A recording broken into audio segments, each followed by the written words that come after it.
Hello, everybody, and welcome back to Big News Wednesdays. So big, we decided, you know, we're gonna go classic, we're gonna go old school, we're gonna bring back sort of the father of Big News Wednesdays, Jayar Jackson. Jayar, how's it going? I discovered, I wasn't paying close attention, but I did discover while I was gone, the news was slightly smaller on Wednesdays. I have to say, I mean, you know, yeah, I mean, it was bulgy News Wednesday, but not like big, like objectively big. It's like swelling News Wednesday. It's like maybe it'll get there. But anyway, we're very glad to have you back. You recently took a little trip. Yeah. Are you feeling? What is it? Is it like rested, tanned, and ready, or something like that? What's that political I didn't know there was a term, but well, considering I was in Baton Rouge, it's more like rested, sweaty, and humid. Is what I felt for the whole time. And bitten by mosquitoes. It was good, but it was also really good food as well. I mean, you can't stop anywhere without eating, without being offered a plate, without then having to take a plate with you, because then there's another plate at the next place, and make sure you eat that plate before you eat the third plate. So yeah. So it's not just Big News Wednesday, but it might be Big JR Wednesday. I remember it was a humble brag when I lost weight during the pandemic. Apparently that's over. Yeah, I had a brief period where I was doing pretty good. And now we're moving on. Anyway, just rolling down that slope towards death. But anyway, thank you everybody for being here. I can see in the chat that people are very excited to see you. There's also a lot of call to see Sprocket, but we're glad to have you back. We're glad to have all of you back too. It's been a while, I haven't seen you since yesterday. So thank you for being here. You know the drill. We're gonna talk about a bunch of news for about 90 minutes. And along the way, we're gonna be responding to your questions, comments, concerns, super chats, tweets, Twitters, all of that. So feel free to send those. And before that though, I would like it if you would ante up for the show by hitting the like button, sharing the stream, and letting people know that we're active, because we're gonna be covering some pretty important stuff here and we want people to know about it. So if you do that, that would be great. And that said, JR, you ready to do this thing? Let's do it. Okay, let's jump right into this video. The time is long overdue for Congress to reassert its constitutional role in matters of war and peace. So that is Bernie Sanders, who, along with Senators Chris Murphy and Mike Lee as well, so it is bipartisan, putting forward a bill that aims to fairly fundamentally reshape the relationship between the Senate and the presidency when it comes to matters of war in a number of different areas. So is this gonna pass? I mean, it's 2021, so let's not get ahead of ourselves, but it is important, it is big. So let me give you some of the details. Proposed legislation would cut off funding for military actions not explicitly authorized by Congress. It would also tighten the definition of hostilities under the War Powers Resolution to cover not just cases of military forces on the ground, but troops deployed irrespective of the domain. I believe there they mean the domains of air and water.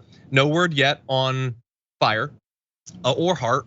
But anyway, this is one of the ways they get around it. We don't have soldiers, we just have freaking jets and boats, man. So it only took us a few decades. They're starting to catch up to that. And by the way, hostilities not approved by Congress would be required to end after 20 days rather than the current 60 days, which is good, cutting the amount of time under the War Powers Act. But it's only as good as the willingness of the Senate to actually remember that the War Powers Act exists. That said, there's a lot more here covering a lot of different areas. But Jayar Jackson, what do you think? Well, I mean, you know, nobody can ever really be against the possibility or the hope or the try to get something done when it comes to reining in some of the powers that executives have had when it comes to just going off to war. Because we'll hear about it all the time. We may hear about another strike that happened. We're not really sure who approved it or to what level something like this has to be approved. Oh, well, that's just a strike that we're doing there because we're already there fighting and we're getting pushed back. Oh, I mean, there's some human rights violations happening there. Not many Americans, I don't think, can keep up with that level, with those levels of whether or not we have these kinds of approvals. And so the pushback coming to say like your Congress people and your senators or even the president, I think gets a little muted because no one really fully knows where those things can break down. And maybe something like this gives like some concrete steps and parameters and limitations that people know are established and exist. So when we hear about it, we just know. There's certain things about levels of executive power and everything that we just know about. We know about levels of judicial powers that we just know about. When it comes to War Powers Acts, these things have to be like put in place and known as a standard in America. Maybe this will get us there. Yeah, I definitely think changing this relationship is important, and it does go wide. But mainly, I almost see it as like kind of like the filibuster. The filibuster is, as long as it's here, there's cover for a lot of people to be like, well, what are you gonna do? You know, right. Like there's like totally stuff I'd like to do that you would love. It's very popular, I can tell, but I can't do it because I got the filibuster. This is like, I know that like technically we're supposed to be in charge of this war stuff and making sure that it works the right way, but like I don't want to get criticized or anything. So let's just leave it to the president. And largely I'm okay with it anyway, because no matter what happens, if it goes well, if it goes poorly, we give money to the people who give money to me. So yeah, let's avoid that cover. I don't need a bunch of umbrellas protecting you from public oversight and things like that. But that said, we're gonna give you more details. First though, a little bit more of the burn dragon.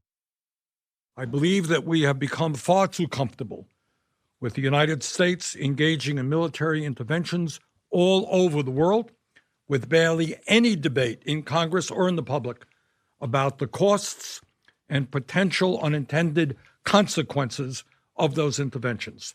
But over many years and under administrations of both parties, Congress has allowed its oversight authority to wane and executive power to expand. This legislation is an important step forward toward reasserting Congress's constitutional powers. And sort of expand them as well. So let's go through a few different ways that would work.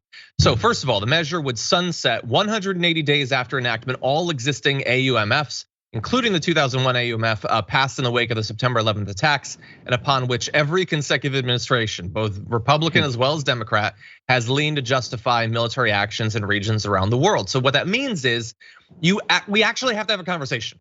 Like as a country, you can't just keep saying, hey, well, a billion years ago, while everyone was scared out of their minds, we said that we were gonna do a thing. So I guess as long as I can tie whatever I wanna do to that, we're cool. No, we're gonna cancel all of those. And if you want a replacement, if you feel like it's that important, then actually make the case. To me, again, kind of a connection to the filibuster, if you think it's so important to stop something, then actually make the case to the American people. Can we as a country actually talk? Not like regular people, that's not productive, but can we at least know what they're going to do? And so this could potentially get us there. But also, instead of the current default approval of arms sales, barring a passage of a resolution of disapproval by veto-proof majorities of the House and the Senate, the proposal directs Congress to proactively approve certain sales topping $14 million, including those of air-to-ground munitions. So basically, before, you had to do all this special stuff to be involved in the arms sales. You could, in theory, if you really made a big stink about it, and generally, again, these are cowardly senators, so they don't want to be involved in it, they kind of approve of it anyway.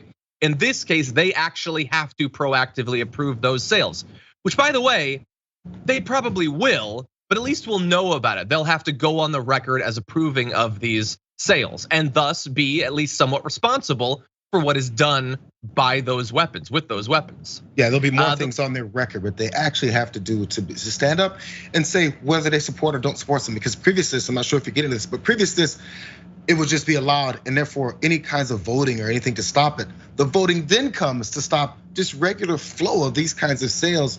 It's just a regularity, just the normal thing that we do. So in order to stop this flow of constant sales wherever hell an executive wants to sell these things, then Congress has to then come up with some way to step in and do it that way, rather than approve it in the first place. Exactly. Yeah, and honestly, just be involved. They still, I think, mostly ironically refer to the Senate as the greatest deliberative body in world history or whatever. All they do is avoid having to deliberate.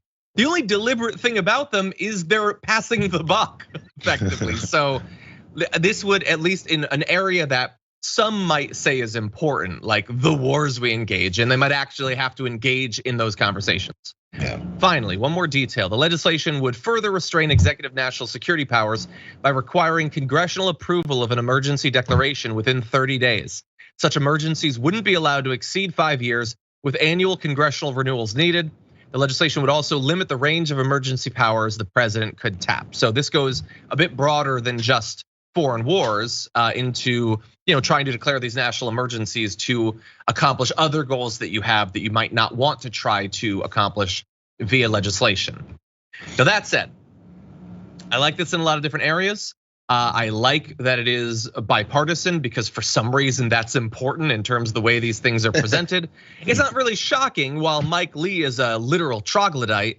In these areas, he has been good sometimes, usually working with people like Bernie Sanders, like Chris Murphy, sometimes with an assist by people like Ro Khanna in the House. So he's good in this area. That said, having limits on the time and having it to be like reauthorized and stuff like that, that does give us what we've been talking about, a chance to look at what's happening. It doesn't necessarily change what will happen though. And maybe it doesn't have to. Maybe every bill doesn't have to do everything, but it is entirely possible that you could do all of this and we could still be engaged in effectively forever wars. They would just be occasional forever wars we check in on. We could still be selling arms to all sorts of different regimes around the world. We would just have a little bit more information on it. This doesn't like drastically slash the military budget or anything like that, or prohibit certain types of foreign engagements altogether.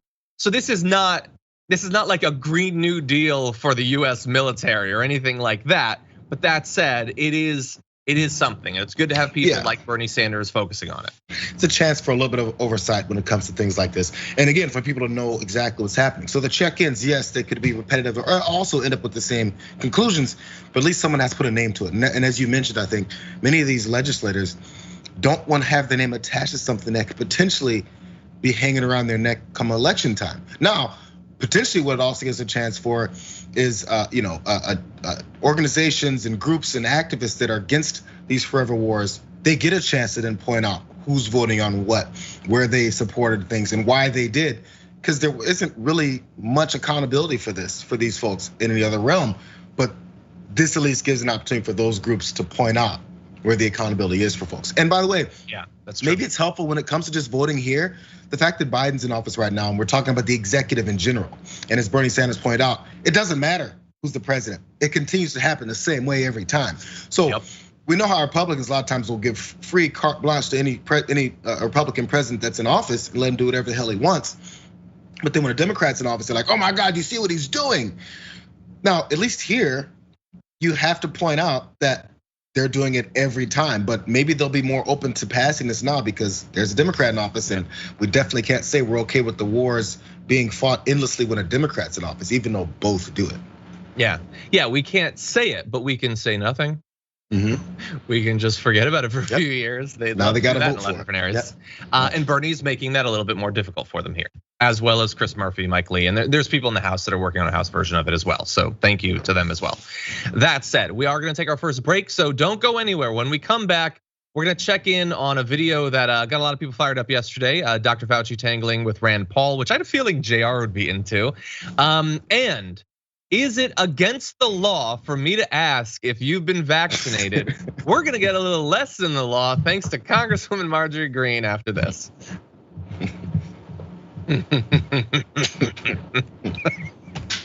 Hey everybody. Oh God, it is ridiculous.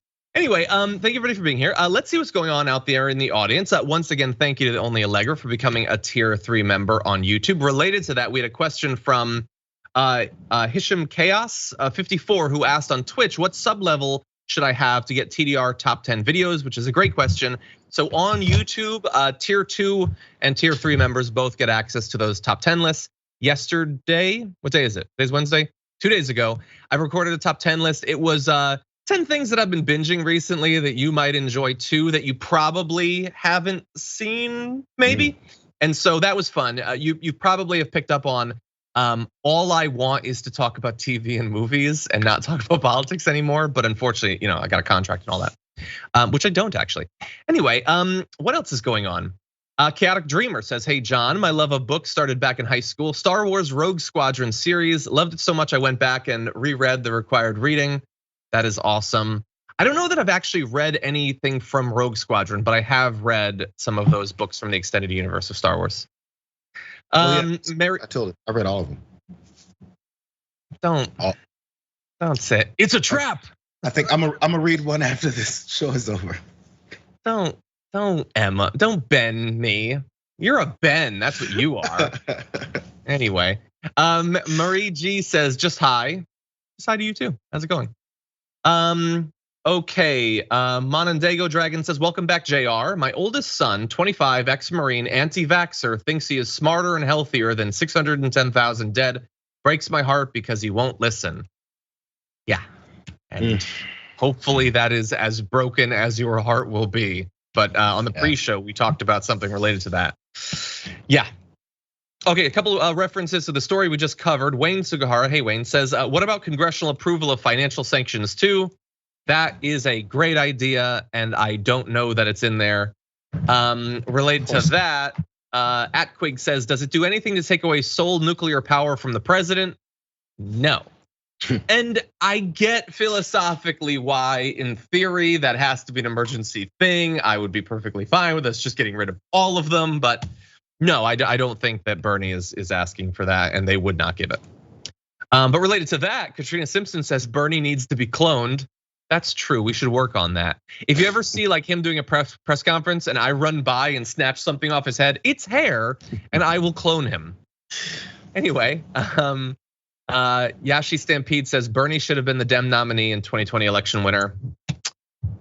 Yeah. Maybe his clone. Hey, if you clone him, does he? How old is Bernie Sanders? Like 78 or something like that. Do we get a 78-year-old version, or do we get like a 35-year-old version? We get a baby. What we need to do is put it in some sort of maturation chamber to speed up its development. Finally, let's see. I missed one. We have 45 seconds. Okay. Mac Bain in Twitch says, hey, Dragon Squad, at last I can count myself a member of Tribe BioNTech. The vaccine that was developed by the not so young Turks gives the whole day a good feeling, no matter what awful news rolls in now. That is awesome. I'm actually not that familiar with that vaccine, but anyone, and I'm guessing you're international from that comment, that is awesome. You know, it sucks that we've given you months of news about how Americans don't want to take the vaccine, and we're like desperately shaking them to take it. And people around the world are like, God, I wish I could have it. So always glad to see when one of you actually can. That said, there's a lot more news, a lot more going on Twitch. We will get to it, but it's time for us to jump back into the news.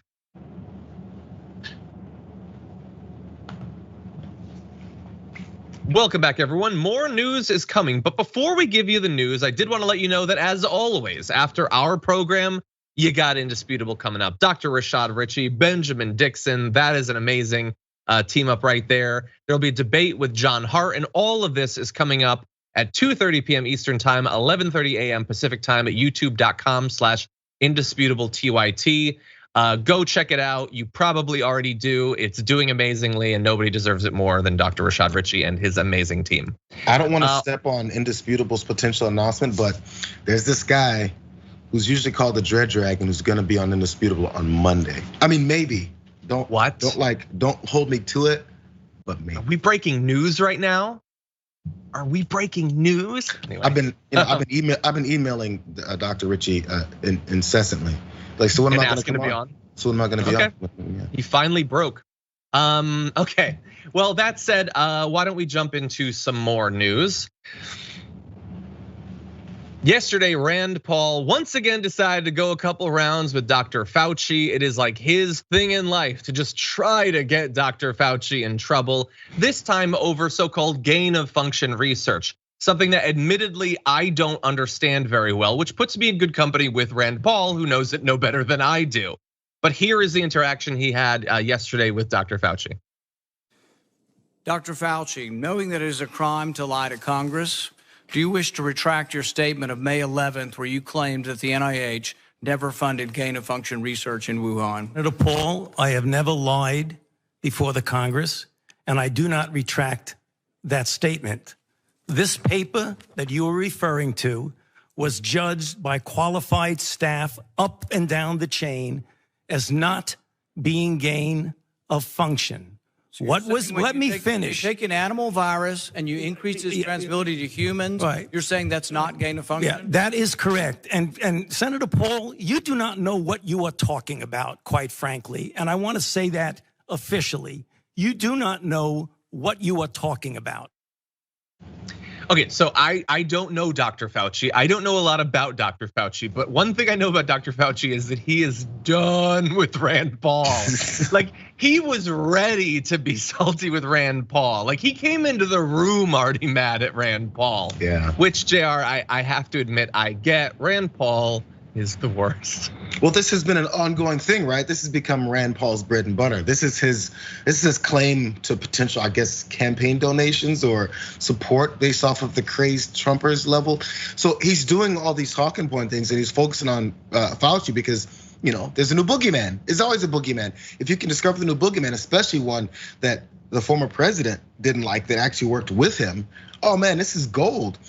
These guys, and we talked about Eric Swalwell the other day, mentioned how Ted Cruz approaches legislating like it's a WWE thing, right? You saw this. And so they're performing. Their only objective is getting reelected. You can't get reelected unless you somehow made a name for yourself as being this person that needs to get elected, not based off of policy. Oh my God. If you did things based off of policy, people might actually ask you questions. You'd have to back up your thoughts and stances with some kind of real legislation. He doesn't want to do that. He wants to have fights with Dr. Fauci while people go, F Dr. Fauci, selling T-shirts. What? Ron DeSantis is selling T-shirts on Dr. Fauci.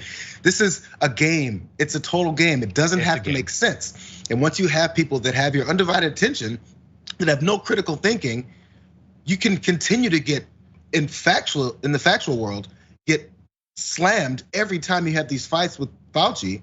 But it doesn't matter as long as you keep going, well, what about this, Dr. Fauci? You go right past the fact that was just given because no one is listening to those facts. This is just they already being played. This is so that like some conspiracy theorists online who already believe whatever. I don't even know what they believe about this, but they already believe that it's totally true. They just want to see, well, Rand Paul, I don't even know if they want to see Rand Paul talk about this, but Rand Paul desperately wants them to see him talking about this because he wants the cred. In any event, let's get to the substance of this. So, gain of function research, the topic that they're talking about, and we'll have more from them in a second, is the process of altering a pathogen to make it more transmissible in order to better predict emerging diseases. Fauci denied in previous Senate testimony that the NIH had directly funded the research at a lab in Wuhan, China, that has come under intense scrutiny as a possible source of the virus. The director of the NIH, Francis Collins, in a statement given earlier this year, warning of misinformation, said, quote, neither NIH nor NIAID have ever approved any grant that would have supported gain of function research on coronaviruses that would have increased their transmissibility or lethality for humans. So he believes that he has found a place where Fauci has lied.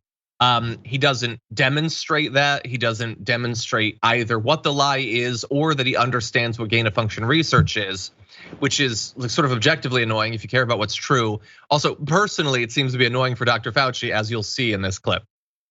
And you are implying that what we did was responsible for the deaths of individual. I totally resent that. And if anybody is lying here, Senator, it is you.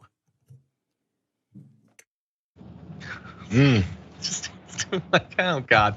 Anyway, Jayar, the important part about this, the thing that I think is most significant, and it's gonna pop up later on in the show as well, is that if you're Rand Paul, and if you believe that they funded this, and you believe that he's partly responsible for 4 million people dying, as he said, it wasn't in the clip, we clipped it out, but he says that Fauci's responsible for 4 million deaths, then it would seem that the point you're making is that this is serious. This is a big, dangerous deal. People have responsibility, millions of people have died. But does anything else that Rand Paul says or do imply to you that he takes this seriously outside of as a gotcha against Dr. Fauci? Rand Paul would have you believe that he's not vaccinated. How serious is this thing if he doesn't even care to protect himself? He doesn't advocate for others to do it, even though he is a doctor himself. So is it serious or not? It can't just be serious to the extent that it possibly destroys the career of a government bureaucrat, and that's it. That doesn't seem serious at all. But if it is serious, if millions of lives are on the line, then do something about it. Act as if you care not just about those lives you use as a political attack, but the lives that might be lost in the next few months if people don't start to take this more seriously than they already are. I was just gonna say, yeah, it's serious. It's serious for his re-election campaign. That's the only thing it's serious for. That's all that this is. It's all that matters here. And by the way, so we talk about responsibility and the way coronavirus is handled. If you're concerned about whether or not gain of function was granted here to develop this virus that then ravaged the whole world, were you not concerned about Donald Trump's response to this virus that's ravaging the whole world as it was happening? Because he didn't care about that then. Responsibility is muted until you can blame it on the other party, because then that's how you get reelected. It's not about responsibility, it's not about protecting people, it's not about saving lives. It's about blaming the other folks. Before that, this is not a big deal, as you mentioned. It's a big deal once we can blame it on someone else. It's just the way that they approach these things. And by the way, that was, you talked about the real parts of this. I want to talk a couple seconds about the unreal parts of this, not important parts of this, that I liked. Dr. Fauci totally went to grandpa mode 2 times. First clip, he gave him the head nod. And I just want you to know, once grandpa is scolding you, it's like, or grandma too, hey. And the second was, you were the one that's like. That to me actually read a little bit like, I don't know if you saw the Fauci ouchie video of Lauren Boebert, where she's like doing this all the time. No, it felt a little bit like that from Dr. Fauci, but once he gets moving, man. I know he gets a little bit salty. Like, this dude's in the public eye. He's starting to like it, I guess. Anyway, now you're gonna show it to us. He gets mad. He is a man. I cannot see that guy without thinking of one of the characters from The Burbs, that 80s movie. Have people watched The Burbs? Have people forgotten The Burbs? I kind of did. Movie. I remember. It was a good movie. It was a good movie. You should watch it. Tom Hanks. Yeah. It's not bad. Corey Feldman. Anyway, with that, why don't we move into a slightly different topic? Here at the Damage Report, we've been focusing over the past few weeks, trying to get prominent right-wingers to actually say whether they've been vaccinated or not, because we believe that there are lives on the line, the lives of people who trust and look up to people like Marjorie Greene or Tucker Carlson or Sean Hannity. Apparently, though, we have been inadvertently breaking the law multiple times, or so Congresswoman Marjorie Greene would have you believe, as you'll see in this clip. Aaron Navarro, CBS News. Whip Scalise said today he got vaccinated, citing this Delta variant that's going around, and said he's confident that it's safe and effective. 2 questions. Have you yourself gotten vaccinated, and do you disagree with the Republican whip? Well, your first question is a violation of my HIPAA rights. You see, with HIPAA rights, we don't have to reveal our medical records, and that also involves our vaccine records. So look, spoiler alert, we're gonna do a fact check here. It's not true. We'll give you the details, but it's just, she just says it like, that's actually a violation of my HIPAA rights. Just like, but that's not true. It's annoying to me that the reporter doesn't immediately jump in and correct her. He doesn't. He moves on. But that said, should he have to? Like, we're gonna do the fact check right now. But I want you to know that this is not like the first time that she's said this, and thus the first time it's being fact checked. We have been through this over and over and over for months now. To the extent that she knows anything, she knows that this is not what HIPAA is actually about. But what is HIPAA about? Well, here is what it is. The Health Insurance Portability and Accountability Act, or HIPAA, is a law that prevents healthcare professionals from sharing private health information without the patient's permission. The law has no bearing on who can ask or answer questions about health status outside a healthcare setting. Alan Meisel, a professor of law and bioethics at the University of Pittsburgh, says it in no way prohibits business owners and other individuals from asking people if they've been vaccinated. In fact, it doesn't even prohibit healthcare entities mentioned above from asking people if they've been vaccinated. She would have you believe that doctors can't ask if you've been vaccinated because HIPAA.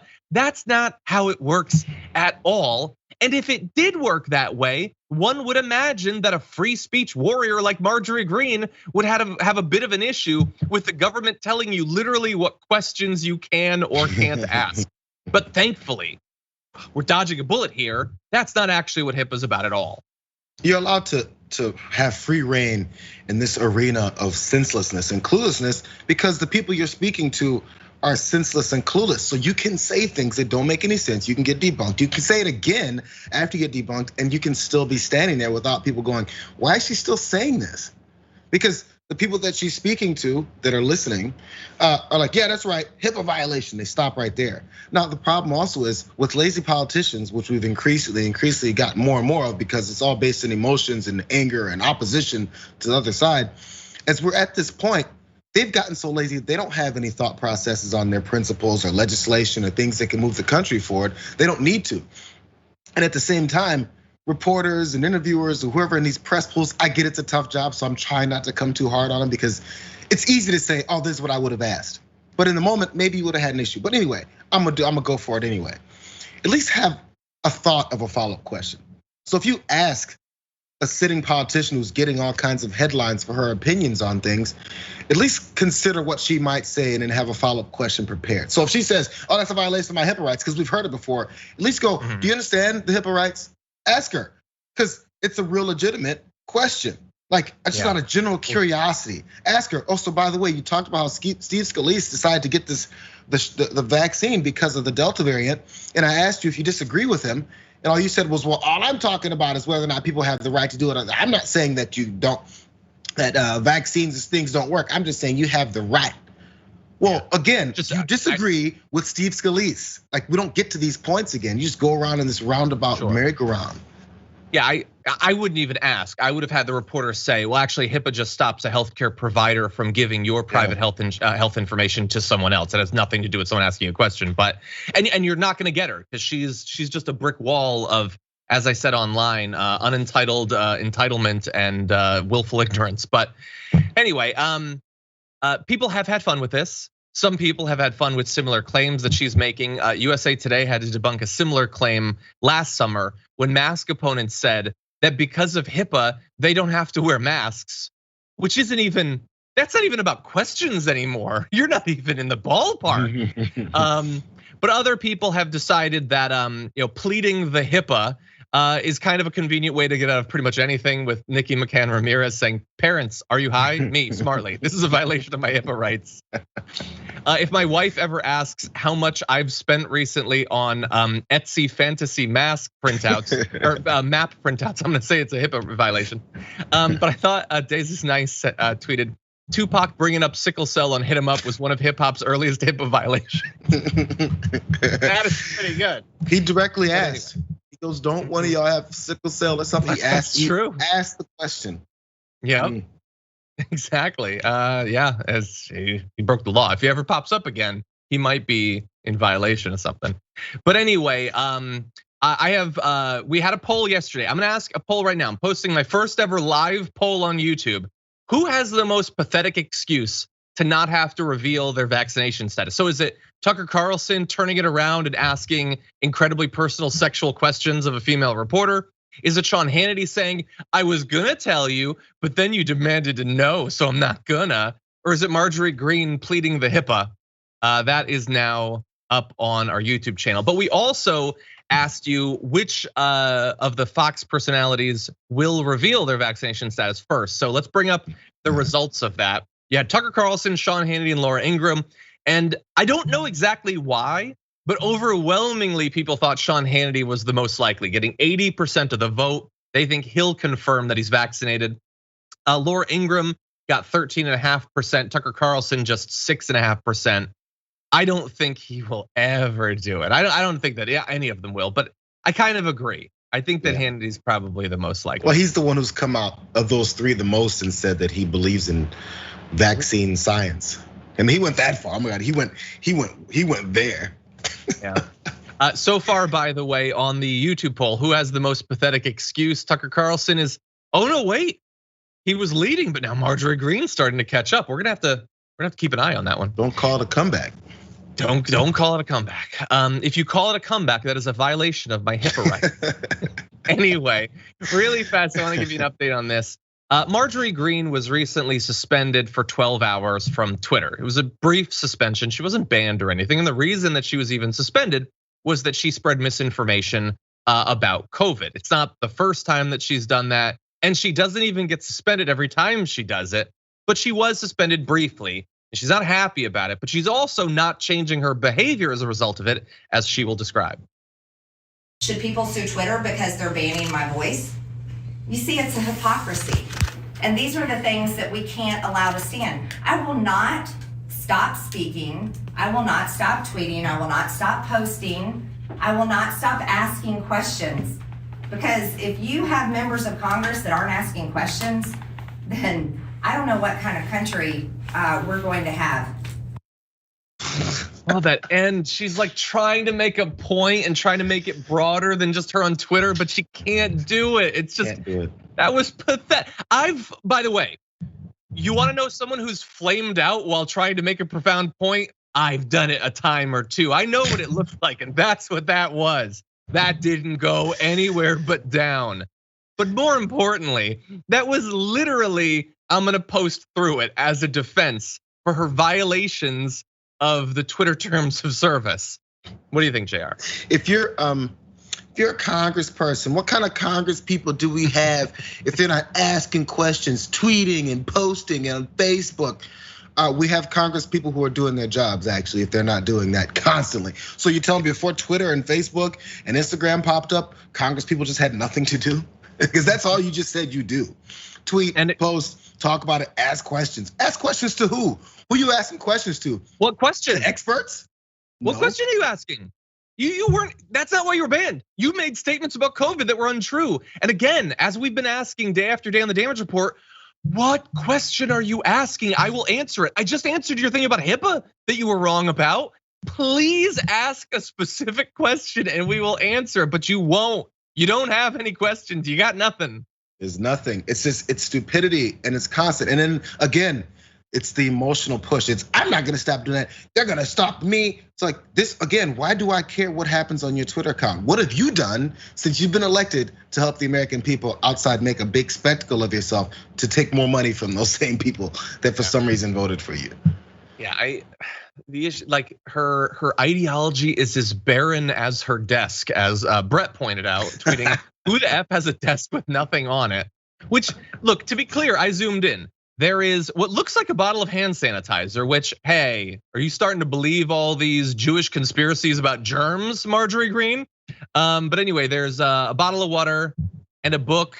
It's probably the Bible. I'm just gonna go out on a limb and say that it's a Bible, but that is supposedly her actual desk. Does that look like a desk that people are working at? It doesn't to me.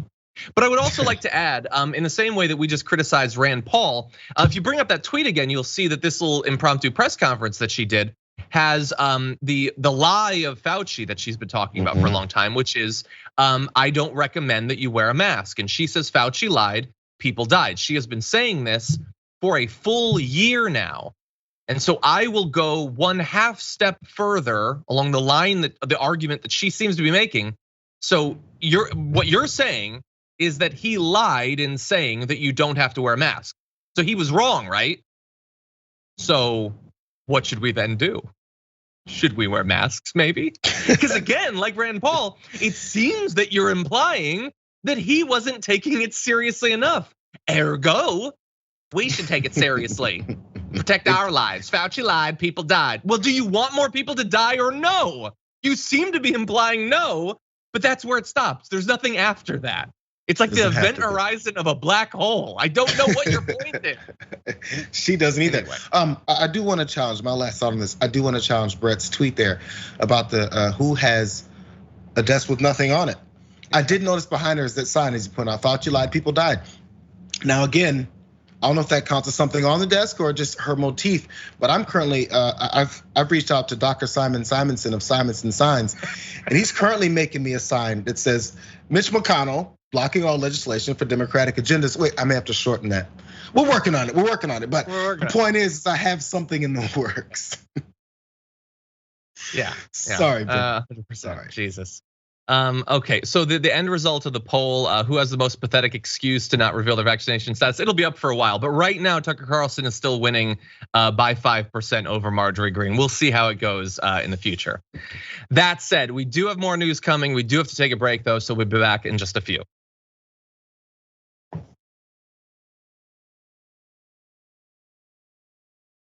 Hey everybody, I wanted to quickly address something. So Melissa the Defender Dragon said, Game Set John, why did you say gratuitously say Jewish for a laugh, hashtag microaggressions? I apologize. What I felt like I was doing was clearly mocking the fact that she is an anti-Semite that has done a number of different things like this. That's something that she might say. But that said, if you feel like even making the joke about her is going over the line, I understand that. I apologize for any offense that was caused by that. That said, super chats. Richard Rowe for Congress says, funny story, Kamek and Marion, Colorado sheriff pulled a Ted Cruz, video hunting for dangerous illegals at the border in a state park, half-mile from the National Butterfly Museum next to Holiday Inn. I'm not familiar with the video. I believe that I have been to that National Butterfly Museum, if it's the one that you're talking about, but I haven't seen the story yet, but thank you for raising it, Richard Rowe, much appreciated. Derpy Dino says, I know we talked about it Friday, but can we get Jayar's take on $20 million ticket for Bezos' flight that they couldn't show up for? Yeah, so the idea was that this guy had bought a $28 million ticket on the Bezos flight, and then he had a scheduling conflict, so he couldn't go. What do you think about that, Jayar? Oh, that if it's true? Is that the question? No. It is evidently true, but imagine buying a $28 million ticket for something and then, I got busy. I mean, I guess it's just business, right? I mean, if there's anything else to stick a middle finger in people's faces, it's this. To be like, hey, you guys, check it out. Hey, give me some publicity for putting up all this money to want to fly into the orbit for a second with Bezos. Never mind. We don't need it anyway. Hey, you guys got any more tax breaks for me, maybe? Because I'm struggling here. Exactly. Chris Nesbitt says, welcome back, Jayar. You were missed, I guess, a little. Did I miss one or 2 Wednesdays? I can't even remember anymore. I think you missed one. I don't remember for sure. I left. Grandma Sunshine Dragon says, nothing newsworthy to say. Just wanted to say hi to my friend JR and of course to Dragon Daddy and all my Dragon Squad family. Hugs everybody. Thank you, Grandma Sunshine Dragon. I'm sorry, you know what I missed? I'm sorry. I wasn't here for this. This was dumb. Oh yeah, that. Anyways. You think that's awesome? Well, I know you have a full set too, but they're so cool. Why is this a limited thing? Let's sell this on Shop TYT. These are awesome. Mini Morpho did amazing work. Yeah. Anyway, okay, so Shana Mock says Tucker's excuse was pathetic, but MTG's was just flat out stupid. Yeah, his was like an opinion thing, and while it's dumb, you can't say that it's untrue. Hers was just factually incorrect. Elias says, is the purposeful lab leak theory dangerous? I don't know, maybe. That doesn't necessarily bear on whether it's true. And I don't imply that I know whether it's true, but I will say that them implying that they know that it is true is not itself true. Okay, Franklin Sharpslicer says, some seem to insist, if you please, to make COVID-19 and variants a Republican disease. What good is gerrymandering if the dead cannot vote? Just little thought that you might know.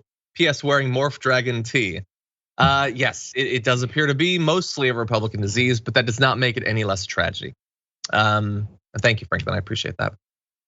Okay, Todd Shisham, thank you. 2 little super chats, no message, but still much appreciated, thank you. Over on Twitch, Wasabi Dragon gifted 4 tier 1 subs. BC Trumpet gifted 5. Brandy Lou gifted 5 as well, thank you for that. Swift Turtle gifted 10. I think there was a hype train going at one point actually. So thank you to all of you who made that happen, including Zihatl who gifted 1 as well. Top Skill 420 subscribed for 5 months, as did the Haiku Dragon. Thank you to all of you. Atomic Korigami subscribed for 4-2. Thank you so much, everybody. There's more to come, but also some more news. So we'll be right back.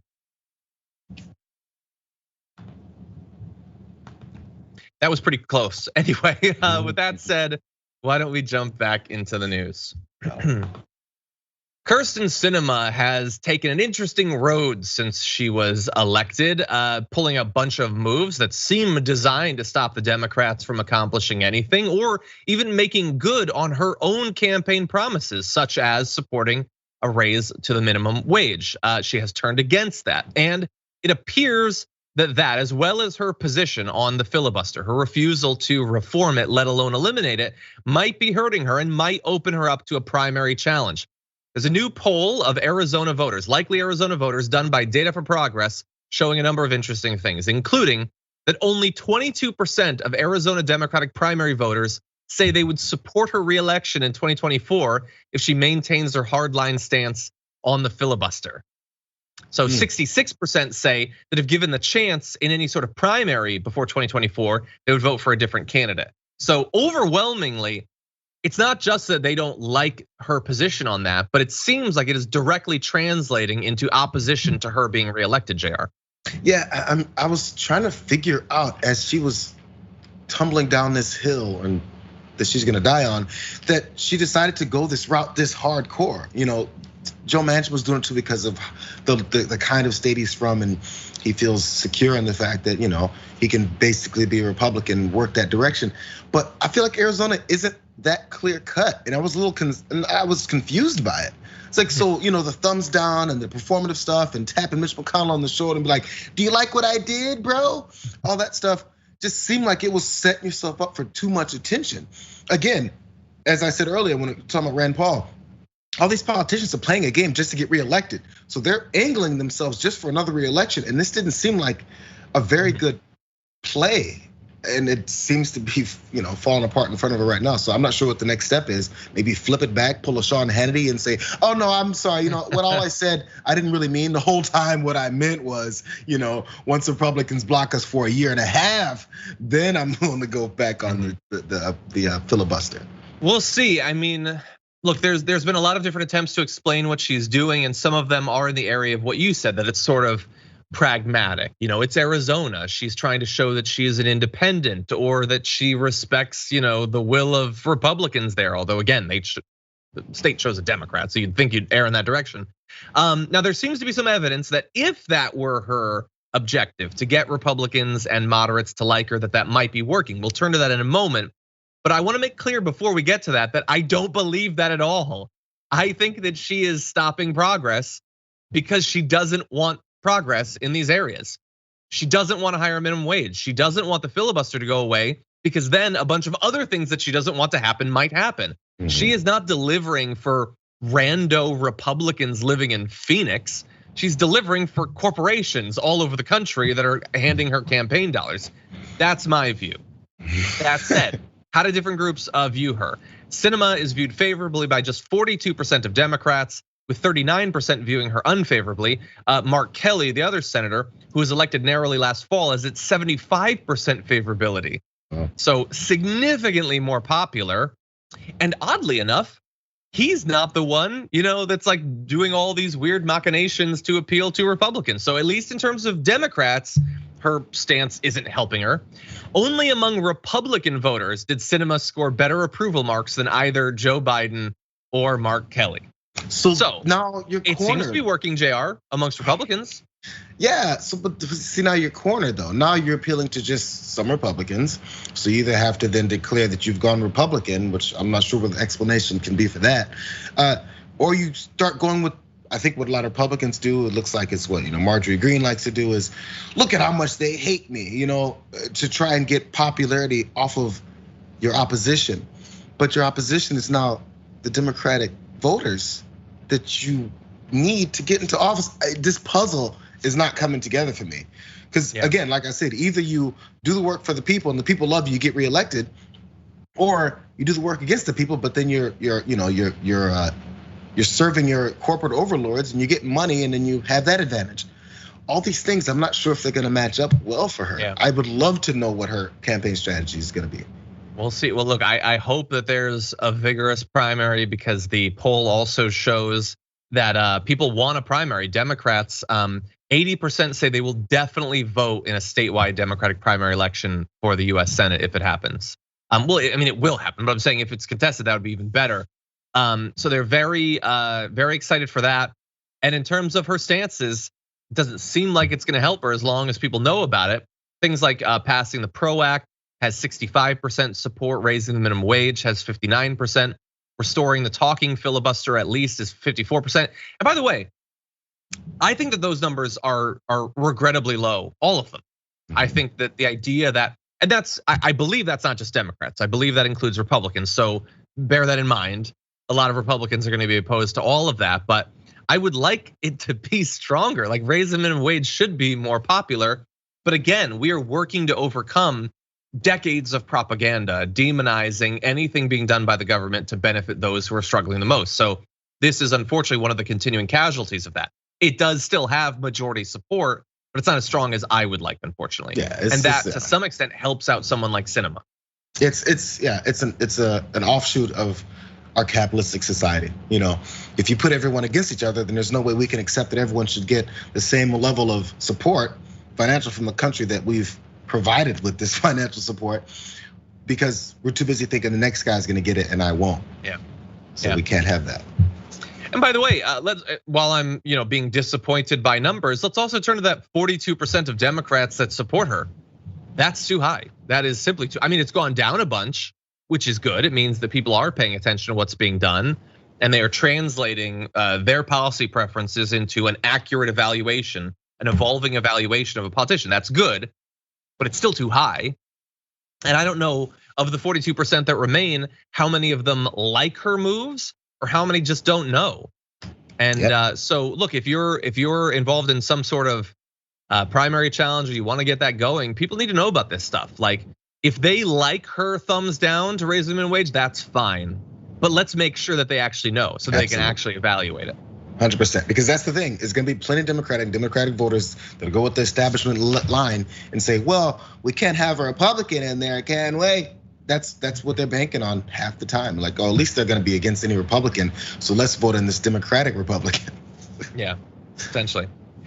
Okay, I'm gonna be closing down the YouTube. I guess I'll keep it running, but it looks like Tucker is gonna win. We're at close to 1,000 votes and he's still at 50%. 7% think that Hannity's the most pathetic. To be clear though, they're all pathetic, okay, in their own way. Really fast, let you know though about the fact that you might be watching right now on the members app. You might be watching on YouTube. You might be watching on Twitch. But did you know that we're also available as a podcast? It could be a very convenient way to consume the show on the go. For years, that was how I listened to the Young Turks. Actually, was at the gym or while I was driving, I would listen to the audio podcast. So that is available. You can listen to us on the Acast app, and we're gonna have more news coming about some partnerships we're doing with Acast in the future, as well as other places wherever you get your podcasts. You can do that too. Walking around the supermarket or something like that, you don't want people to bother you. Put in your headphones, listen to the Damage Report. That's what I do. I'm antisocial. Be antisocial with me, but like with a distance.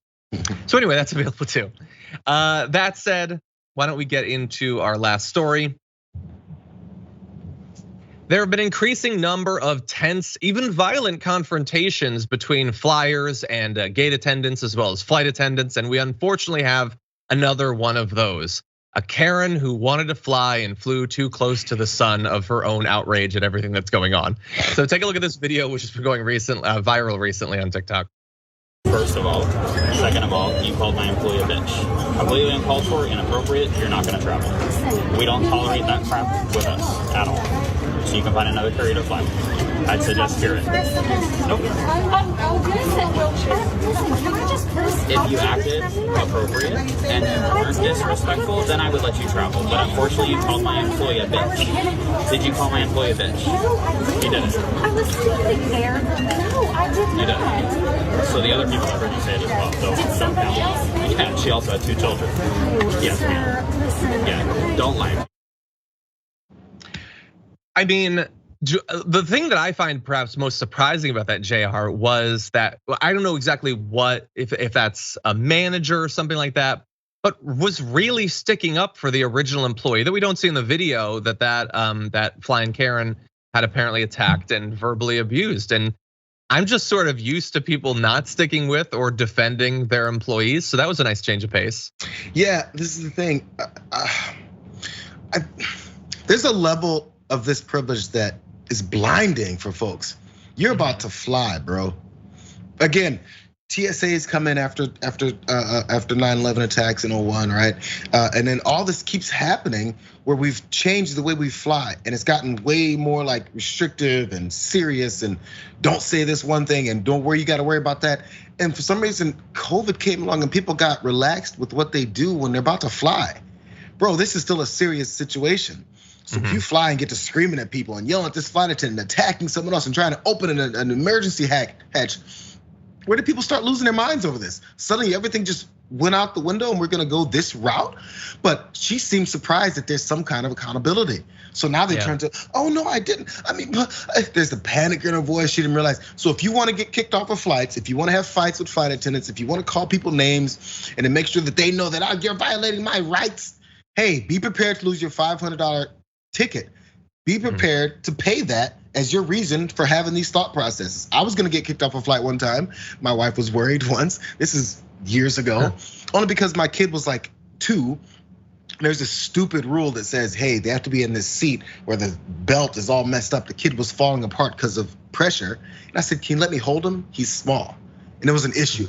And she was like, you're gonna get us kicked off. I was like, you know what? This one I'm willing to get kicked off for because this is dangerous to the kid. Sure. I'm willing to lose that money, right? But if you're just trying to complain over a mask, okay, is your lack of mask wearing worth your $500 you're gonna lose on this ticket? Just assess the situation before you do it.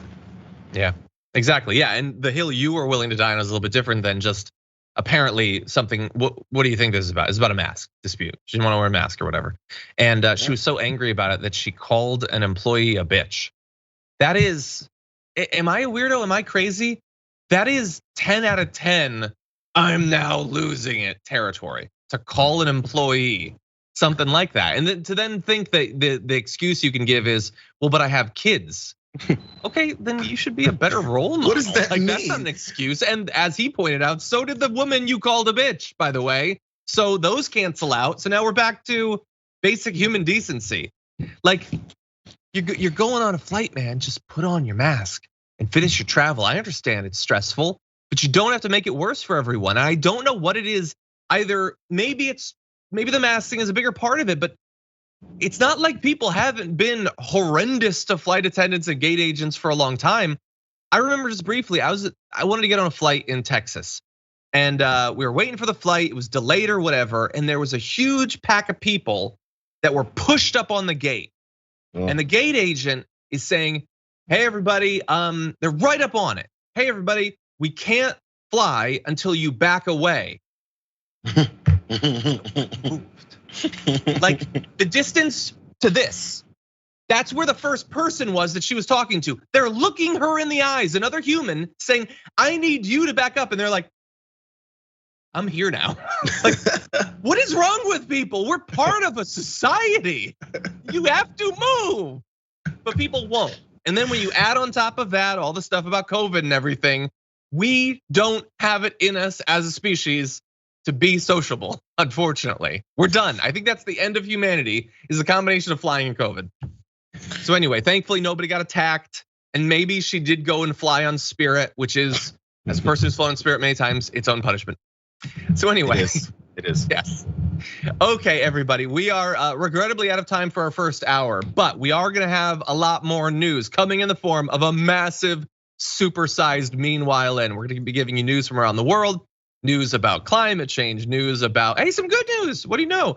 As well as news about the Olympics, so definitely stay tuned for that. If you didn't catch it, these are amazing. Mini Morpho did some great work for these. I saw people talking about it in Twitch, so definitely go check out Mini Morpho on Instagram and on Twitch. You can find those out. That said, more news is coming to you on YouTube and Twitch after this.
Welcome back, YouTube. Welcome back, Twitch. Hey, people on the members app. We're very excited to do a little bit more news for you.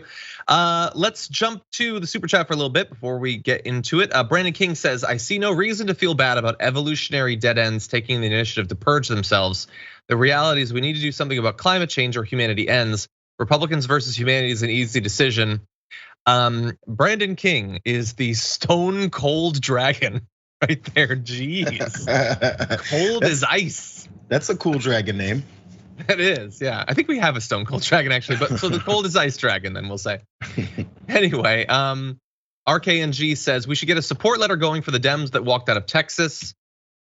That's a fine idea. I have no problem with that. Bernie the Kiwi Dragon says live poll is fun. Yeah, I think they just launched it. I think it's pretty new. I'm gonna try to do it semi-regularly. Says also, now I have permanent mental image of Ma gangrene bleeding hippos. If she did, we all know how that would end. I apologize for that being stuck in your head. Raja Harris, hey Raja, says, hello John and Jayar. Will there be Magic the Gathering section at our first TYT con? We the people wanna know. Maybe at Politicon.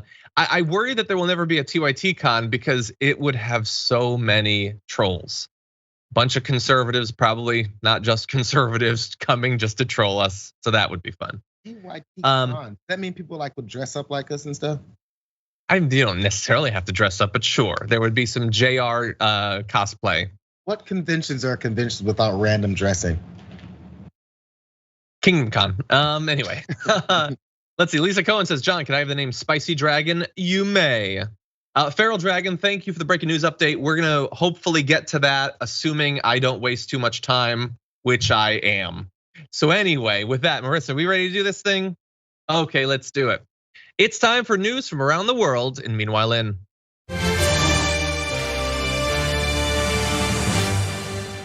Meanwhile, in Nigeria, good news inside of a context that is really, really bad. And that is that around 100 women and children that had been abducted in early June by gunmen have now been rescued. The victims, most of whom are nursing mothers, to add an extra layer of Jesus to this, were released Monday after being held by their captors for 6 weeks.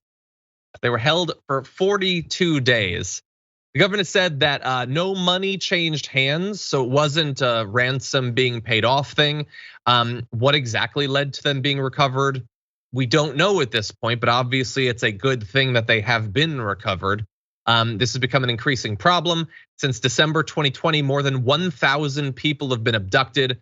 Most have later been freed, usually after ransoms were paid, but some have unfortunately been killed by their captors. And this is apparently happening from a loose collective of those who are called bandits. They're kidnappers, armed robbers, cattle rustlers, and other armed militia operating in the region who are largely motivated by money and by the possibility of ransoms being paid off. So this is not a problem that is new. It's a problem that is still terrible and results in quite a bit of loss of life. But at least for right now, a little bit of good news, Jayar. Yeah, I wonder the degree to which any kinds of, like, what's the remedy? The first thing that came to me is I remember back when Obama was in office and we saw the hashtags and the return our girls hashtags and the flags being put up as colorings over people's profile pictures. And look, it's 2021, just saying. But I mean, again, I'm not saying that to criticize whether or not the concern, the worldwide concern for stuff like this, was unnecessary? What's that next step?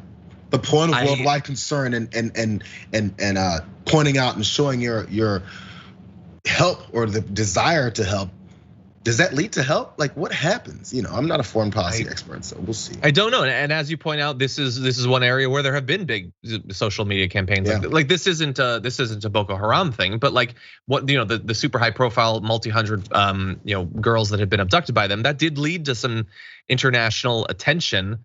But it clearly didn't solve the problem. And we occasionally try to end these stories with, hey, here's a thing that could be done. In this case, I don't have that. I know that it's not the US bombing. I know that is definitely not gonna help. But I would say overall, you need to have countries like the US and others no longer going in and exploiting countries like this, trying to pass international policies that are gonna increase shared economic development that actually benefits people in countries around the world, and it's not just extractive in form that actually works to strengthen both respect for human rights, respect for national sovereignty, so the countries aren't going in and conducting missions and stuff like that, and also encouraging the development of substantive democracy and the liberation of women. All of these are important things. How exactly you go about that is like 10 levels above my pay grade. Yeah.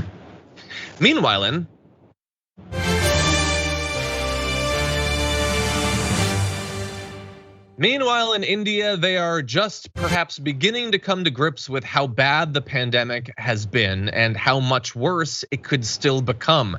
They just reported 42,000 new cases and 3,998 deaths, the vast majority of which, thankfully, are previously unreported deaths. So they've been averaging about 500 reported deaths per day in recent days, which is still a large amount. It's more than the US is reporting, but it is much less than we had just a couple of months ago when the damage report and a lot of other media was focusing on what was going on in India. And there is some good news. For instance, the daily positivity rate is at 2.27%, less than 3% for 30 straight days.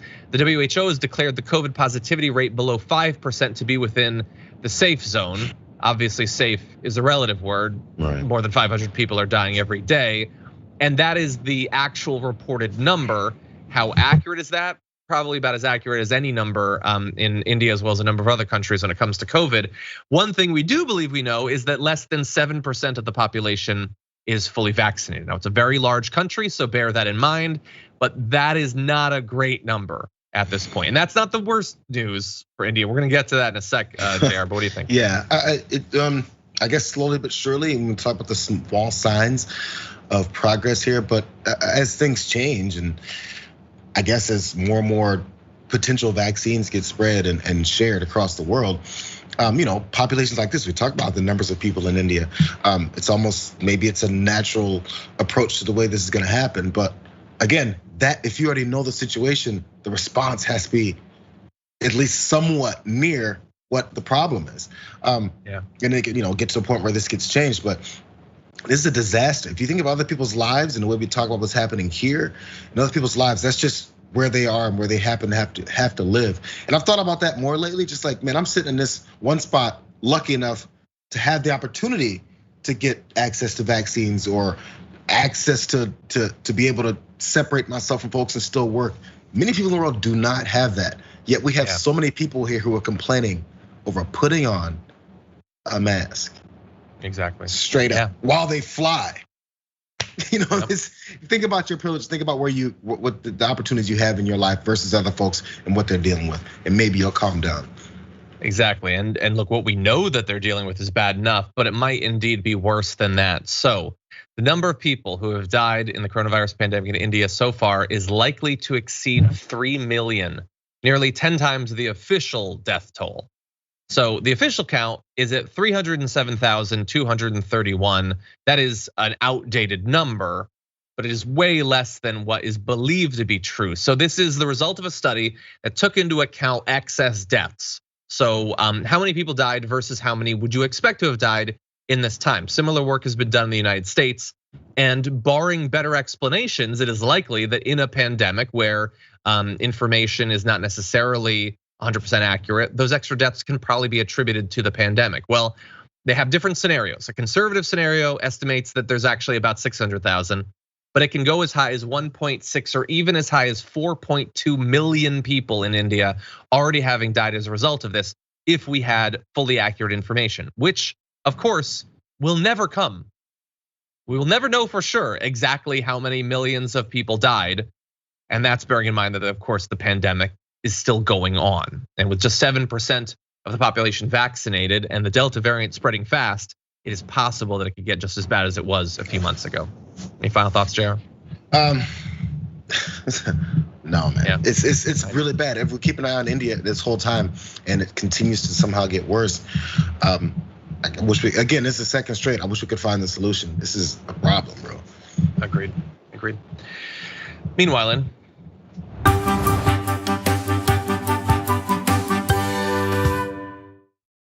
Meanwhile, in China, another area of the world being devastated by flooding. In this case, record-breaking flooding. What I have read is that in one day they experienced as much rainfall as what caused over the course of many days in Germany the horrible flooding that they've experienced.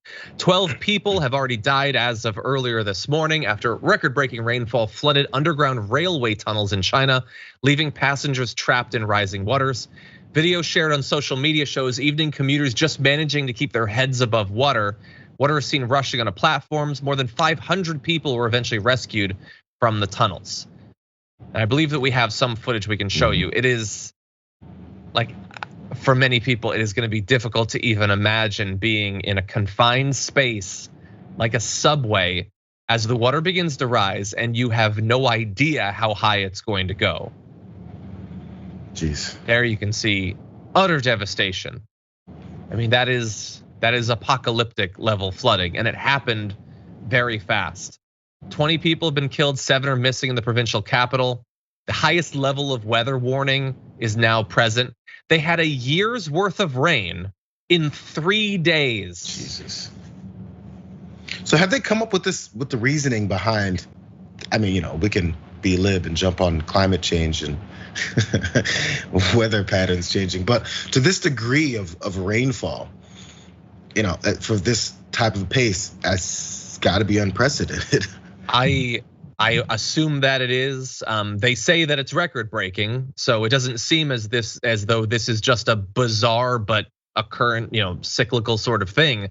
Again, like with any extreme weather, and we've said this with the wildfires, we said this with the bootleg fire, we said this with the flooding in Germany and in Belgium. We can't say for sure that it is directly tied to this. Right now, Siberia is burning, by the way. We wanted to fit this in, but we just had too much stuff.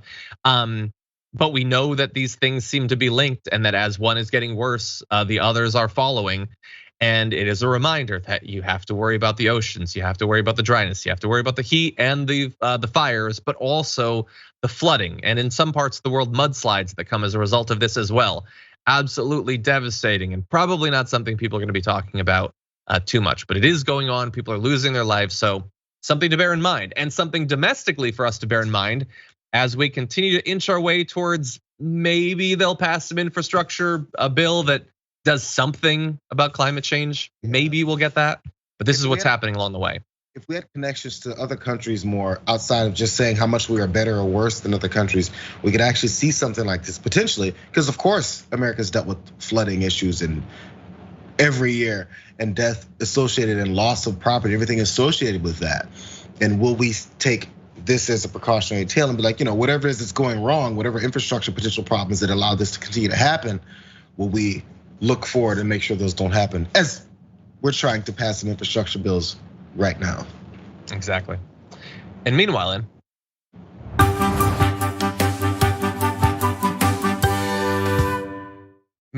in Norway, their beach handball team has been fined for refusing to wear bikini bottoms in the sport's Euro 2021 tournament.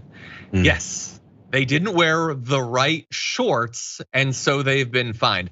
They wore thigh-length elastic shorts during their bronze medal match against Spain in Bulgaria on Sunday to protest against the regulation. Bikini bottom design that the sport's Norwegian Federation president called embarrassing. Male players are allowed to play in tank tops and shorts no longer than 4 inches above the knee.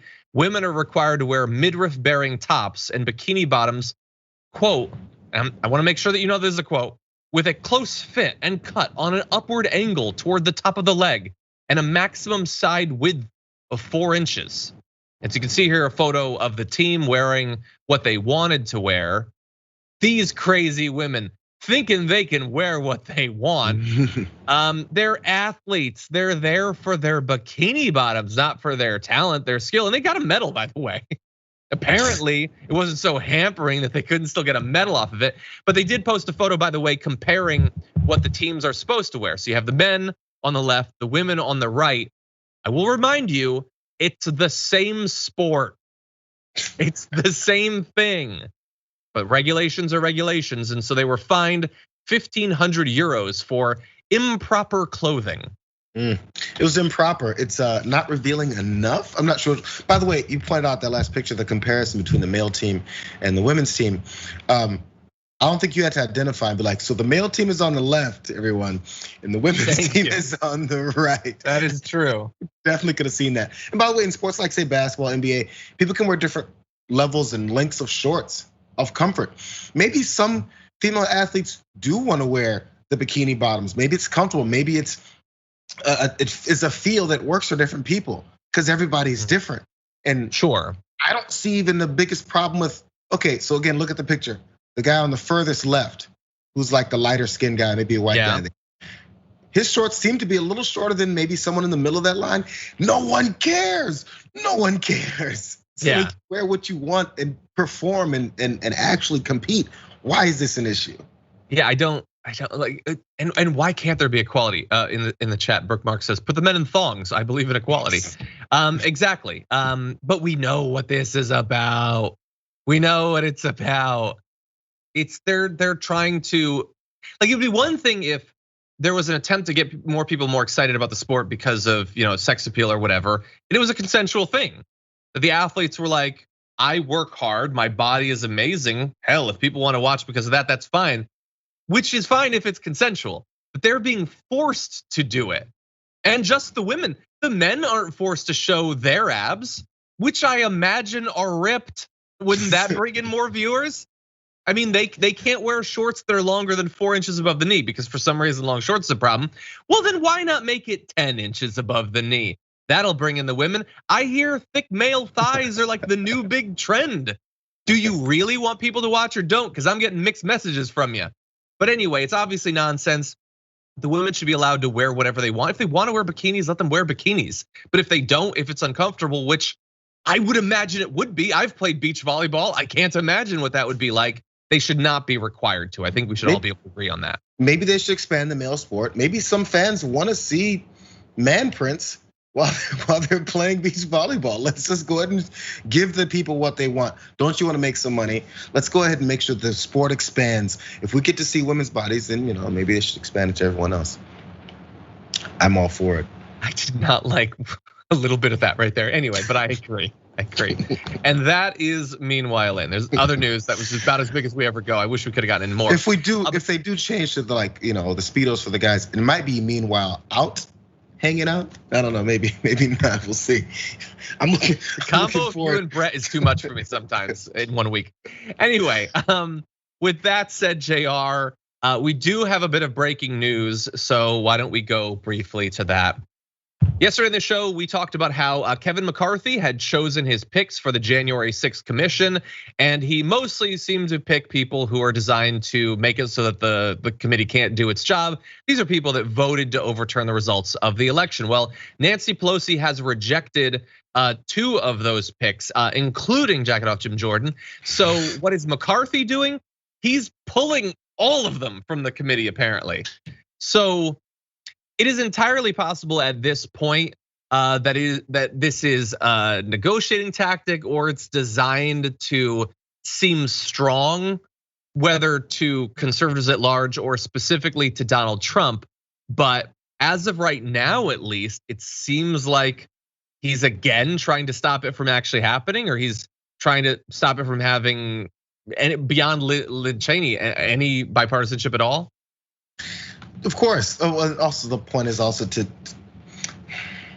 it's probably twofold. He knows these people are gonna get rejected.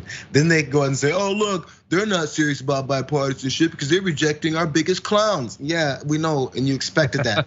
It's not about actually trying to get anything done.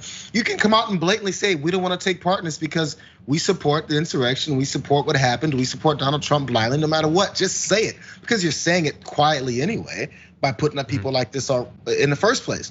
Just say it. No one's gonna buy that you really take it seriously because you literally voted against it. So we already know where your stance is. So there's no need in playing the games further.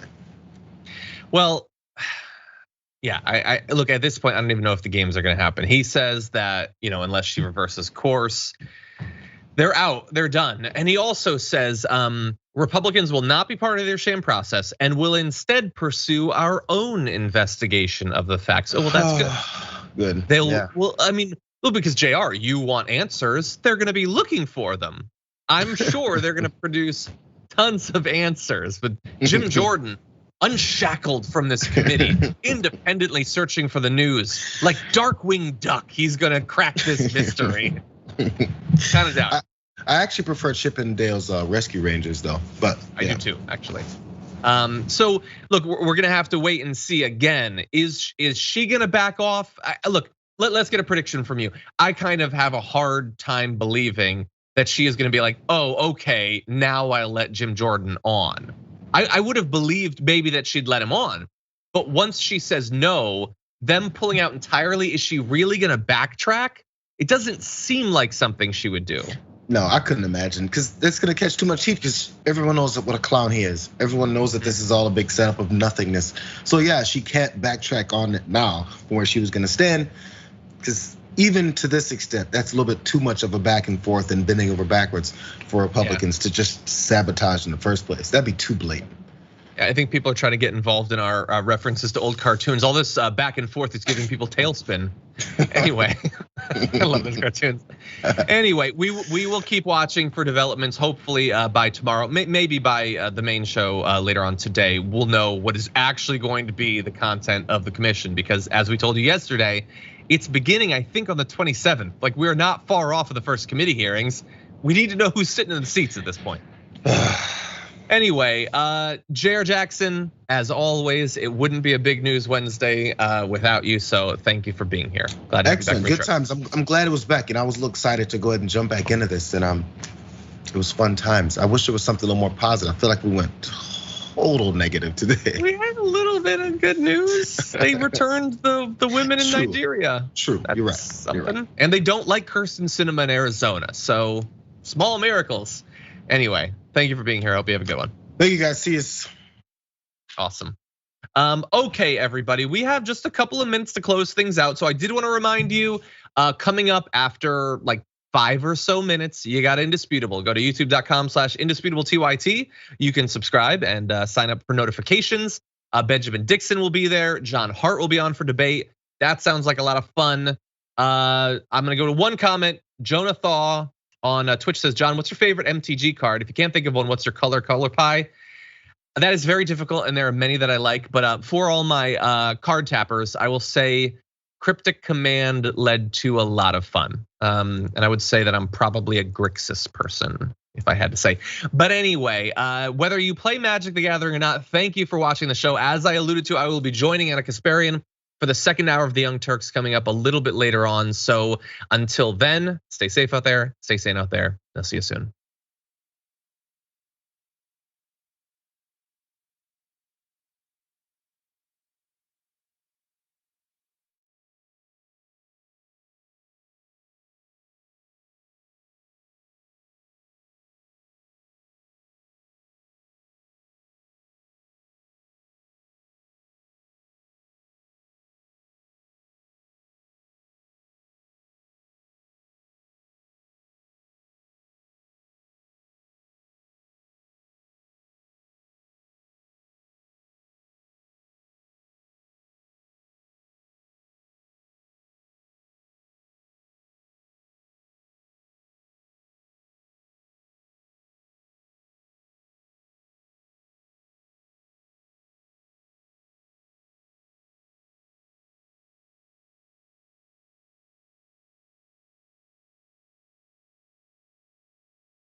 Yeah, you know what time it is.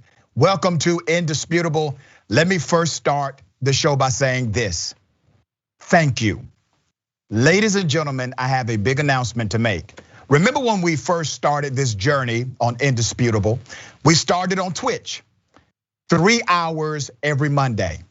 And I love my Twitch crew. That was the foundation. That Twitch crew was so amazing that TYT said, let's do this for 8 weeks. Let's do a summer series. We are in week, I think, 6 of that summer series.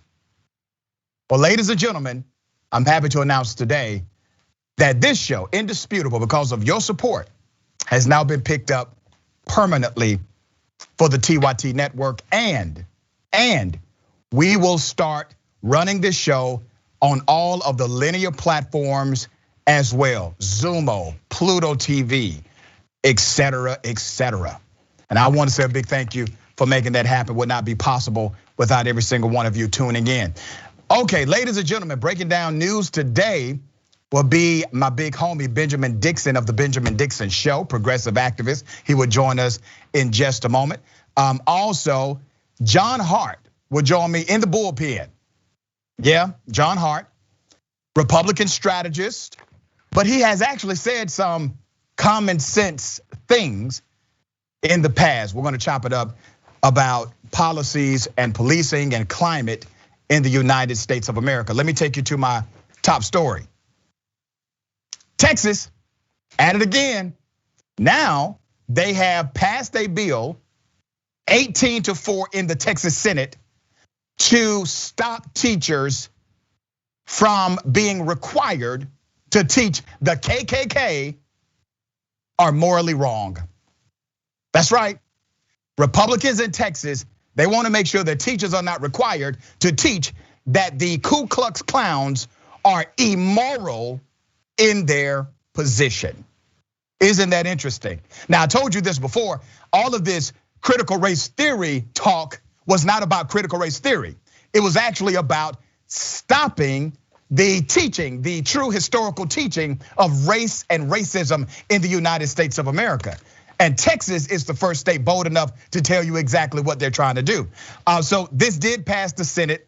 It goes to the House. The House does not have a quorum at the moment because a bunch of Democrats left the state to stop another racist and repressive bill. But 18-4, the vast majority of Texas state senators believe in it. In a new political low, Texas, the Republican-dominated Senate, has passed a bill to eliminate a requirement that public schools teach that the Ku Klux Klan and its white supremacist campaign of terror are morally wrong. I'm an educator. I've been an educator for a while. I love teaching. But if you do not have a moral basis, an ethical core to the education, especially when you're talking about historical aspects of our societal norm, if you are not able to articulate the good and the bad, the right and the wrong, then the education that you are giving is meaningless. We are in the business of developing individuals. We are not just giving you information like a computer. We want you to develop morally, ethically. That's how we want you to develop. If you do not have that kind of education, then how are you developing morally? How are you developing ethically? So Texas, at least the vast majority of their Republican senators, are saying that the KKK should no longer be taught in the context of morally wrong. It gets deeper. The cut is among 24 curriculum requirements dropped from the new measure, along with, remember we talked about this early in the week, studying Dr. Martin Luther King Jr.'s I Have a Dream speech, the works of United Farm Workers leader Cesar Chavez, Susan B. Anthony's writings, and the women's suffragist movement and Native American history. They're going after all of it. Do you see what's happening? They're going after all of it. And that's why it's important that we stand together as a coalition when they come after one of us. You see, critical race theory was not about black folks. Critical race theory was not about just slavery or just racism against black people or just Jim Crowism against black people. It was about making sure the real history, the authentic narrative of this nation is not taught to our little ones, so that they are misinformed, they are miseducated and misguided in K through 12 education, so that they can't turn back once they reach age of maturity, receive positions of authority, and remedy the problems that their forefathers created. They don't want that. How do they stop it? This is the plan. There's more. The measure slices out more curriculum requirements from an already restrictive Texas education law. That's House Bill 3979 passed last month as part of conservatives' fear-mongering about critical race theory, a framework for studying institutional racism that is rarely taught in K through 12 schools. The term critical race theory is not mentioned in either the law that passed or this current state bill. Once again, I've been saying this since day one. CRT or critical race theory, not even found, the wording not even found in the legislation being passed. More.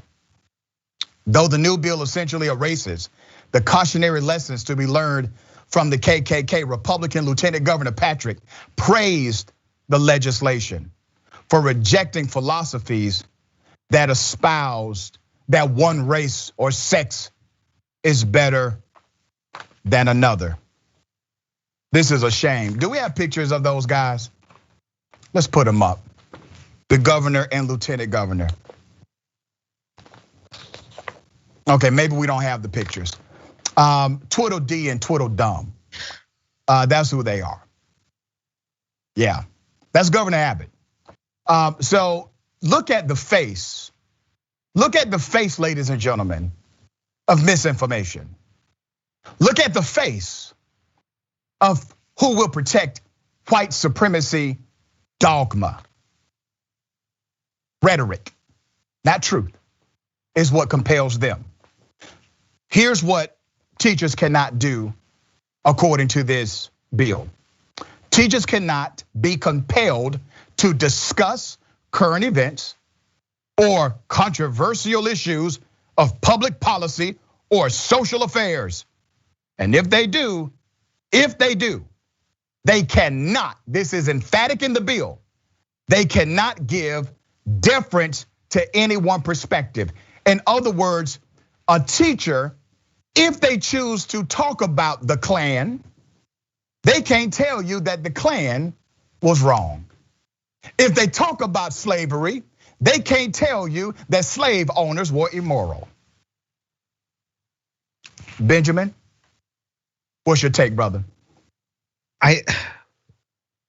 This gets to me, Dr. Ritchie, because they are very aware of the fact that the default position in this country is one that benefits white supremacy.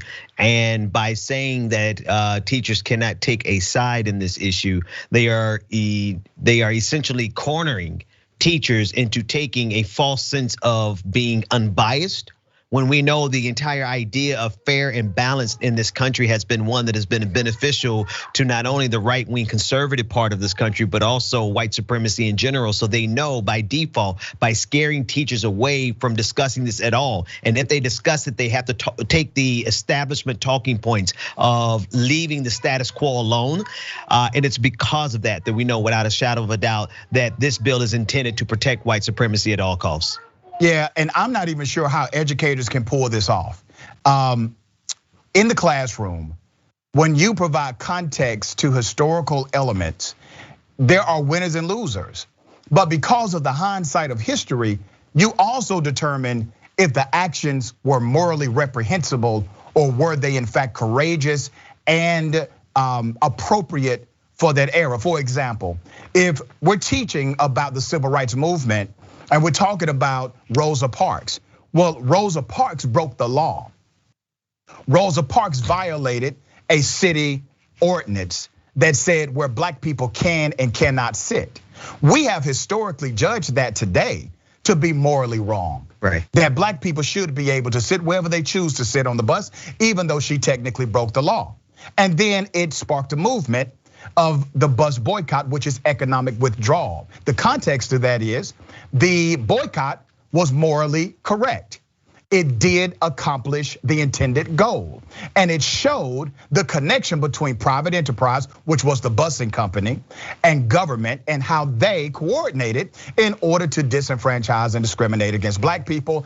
And they fought both of those systems. You have to be able to provide that kind of historical context in the educational arena. Now, Texas is saying, these Republican senators are saying, I don't want that kind of context being taught. Now, these are the same people that would tell you that they believe in Jesus Christ. These are the same people who would tell you they subscribe to a moral and value-centered religion that says doing right is always required, that the truth shall set you free. But these are the same people who are intentionally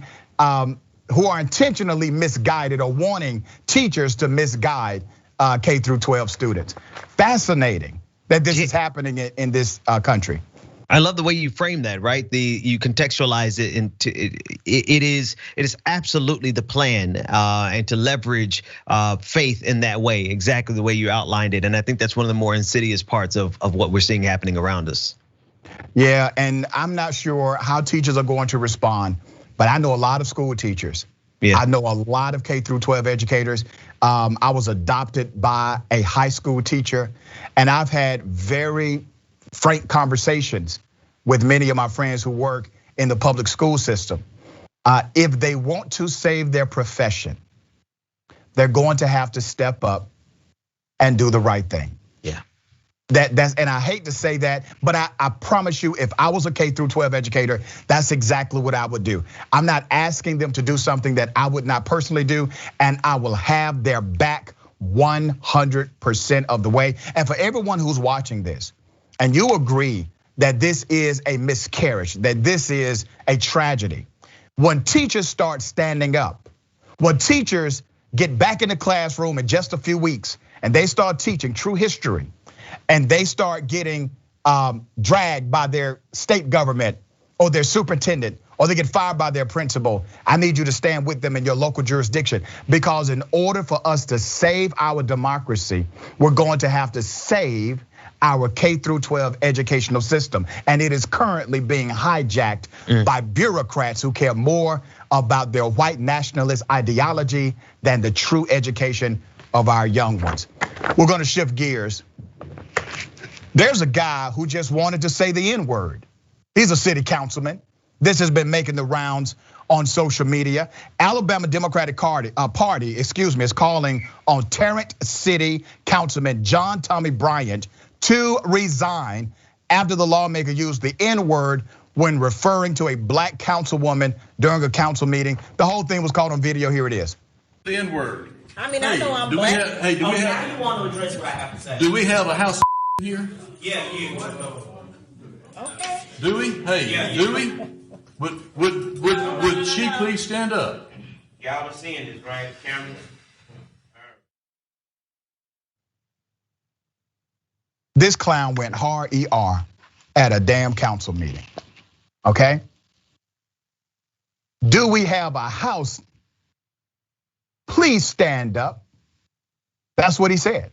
His words. He chose to say this on the record in a council meeting to a black councilwoman. He chose to do this. Now, for some of you, you will read the story, and I'm going to give you more context. You will read the story and you will say, oh, he was just reciting what another black person has said to him about that council person. Well, first of all, we don't have that on the record. I have no evidence of that whatsoever. All I have is what he said on the record. And all he wanted to do is say the N-word in front of all those black folks and get away with it. But see, he came to the meeting with his bigotry. Here's more bigotry that is not as popularized from that same meeting. Here it is. If you know anything about the Muslim religion, if you're not Muslim, their religion says they need to kill you. Do I have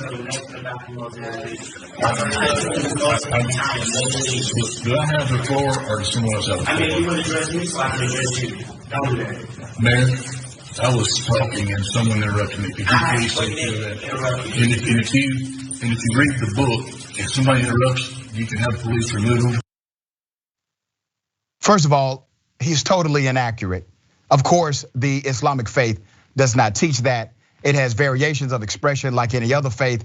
And Christianity, nobody has killed more across this planet than in the name of Christianity. I have an entire published research called The Global Effect of Western Religion on Politics, Policy, and Government. You can check that out anytime.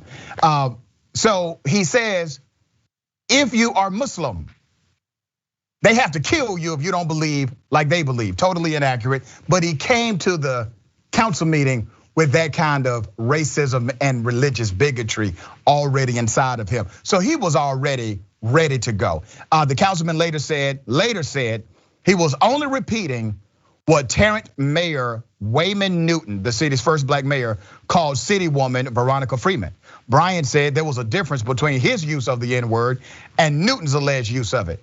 He said it in a derogatory manner. I said it so people would know what the mayor said. Brian said the mayor was being derogatory toward Veronica Freeman when he said that.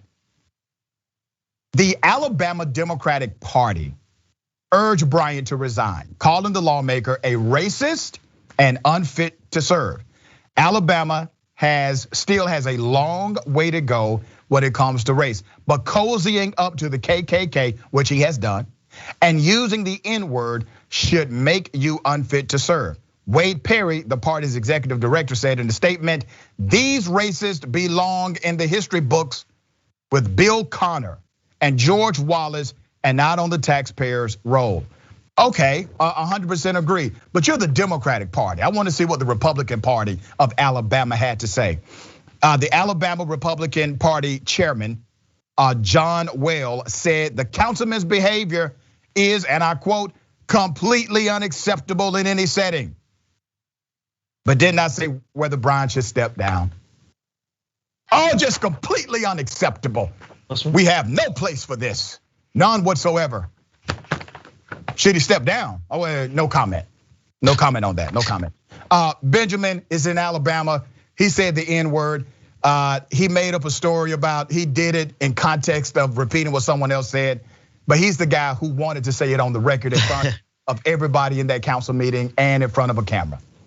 Yeah, he had a little too much emphasis behind that ER for my comfort, and he should know better. I mean, they're words that I'm not going to say as a man, and he should recognize that there's words that he should not say as a white person. To the context of what he's saying, I know he probably is like, I can't believe I'm going to get in trouble because I came to the defense of this. In his mind, he came to the defense of this black woman, but you don't come to the defense of a black person by repeating and putting more power into the N-word than a black man having that conversation with another black person. Long story short, stay out of black folks' business. It's not for you to be the arbiter of how black people deem another black person. This is how you get yourself in trouble. You should have just kept your mouth shut, man. Yeah, and we deal with facts here. And the fact is, we have no evidence of any N-word being used between anybody else. When asked the question about this, the mayor said, listen, the tape speaks for itself. All right, the tape speaks for itself. You see exactly what the guy did. And we do have context here. He literally had just got finished saying bigoted remarks against Muslim brothers and sisters by misquoting what their faith actually believes. And at the same time, in his white privileged world, he believes that Christianity is pure and holy. What Christianity, I mean, come on, I'm a Christian man, but I am very clear that Christianity, in the name of Christianity, you have had all kinds of violence happen across this planet and a continuation of violence across this planet in the name of Christianity, in the name of a white male dominated ideological core. That's why I believe in a radical black Messiah named Jesus Yahshua. All right, we got more on the other side. It's indisputable, stick and stay.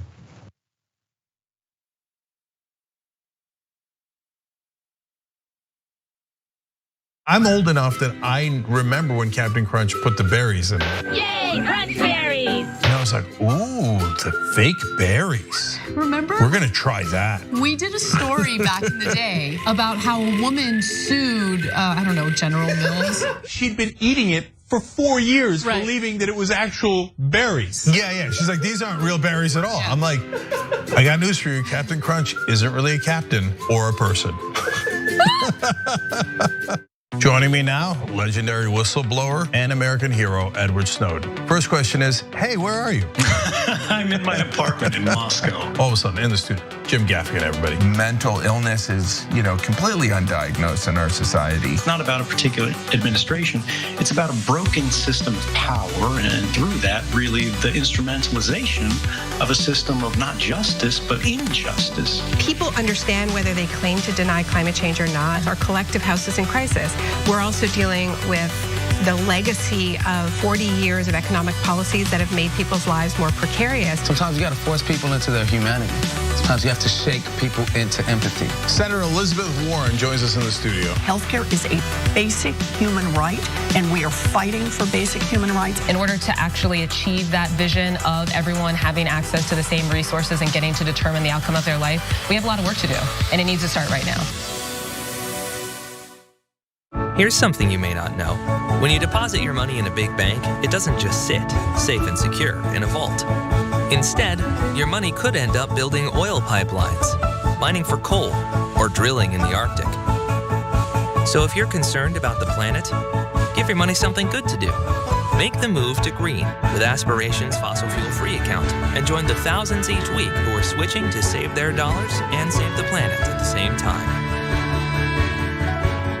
Welcome to the Damage Report. I'm John Iadarola. This is gonna be a big one. What Donald Trump has done as president has cut taxes for the wealthy and made life better for rich people. But he's made life worse for poor people. We're making America great again by throwing more money at the military to destroy other countries because that makes us great instead of investing it in ourselves. That it's Donald Trump and it's Stephen Miller. The choosing is based on wanting to create cruel and inhumane conditions to scare other people away from ever coming to the United States. The opportunity to make money off of tragedy is the American way. There's only one place to put garbage people: in the trash. We've never had so much access to so much information with so little idea of what the hell is going on. What does enforcing our borders have to do with traumatizing children? Absolutely nothing. I think a sane person could say the current situation we have right now is radical. But what we're doing is literally making the world more like hell. That's a warning sign.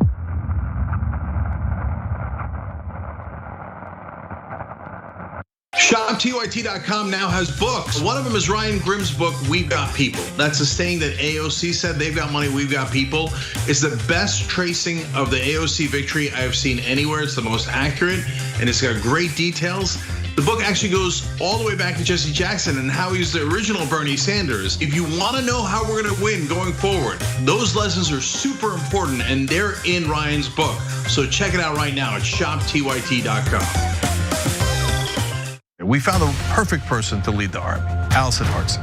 The establishment media works hand in glove with our corporate legislators, and our corporate legislators work hand in glove with the corporation. And we're going to make it so that it's a decentralized force throughout the country so that we can quickly identify stories, quickly identify troll farms, and go in and neutralize the enemy, and then start building responsible media throughout the country and on every platform available.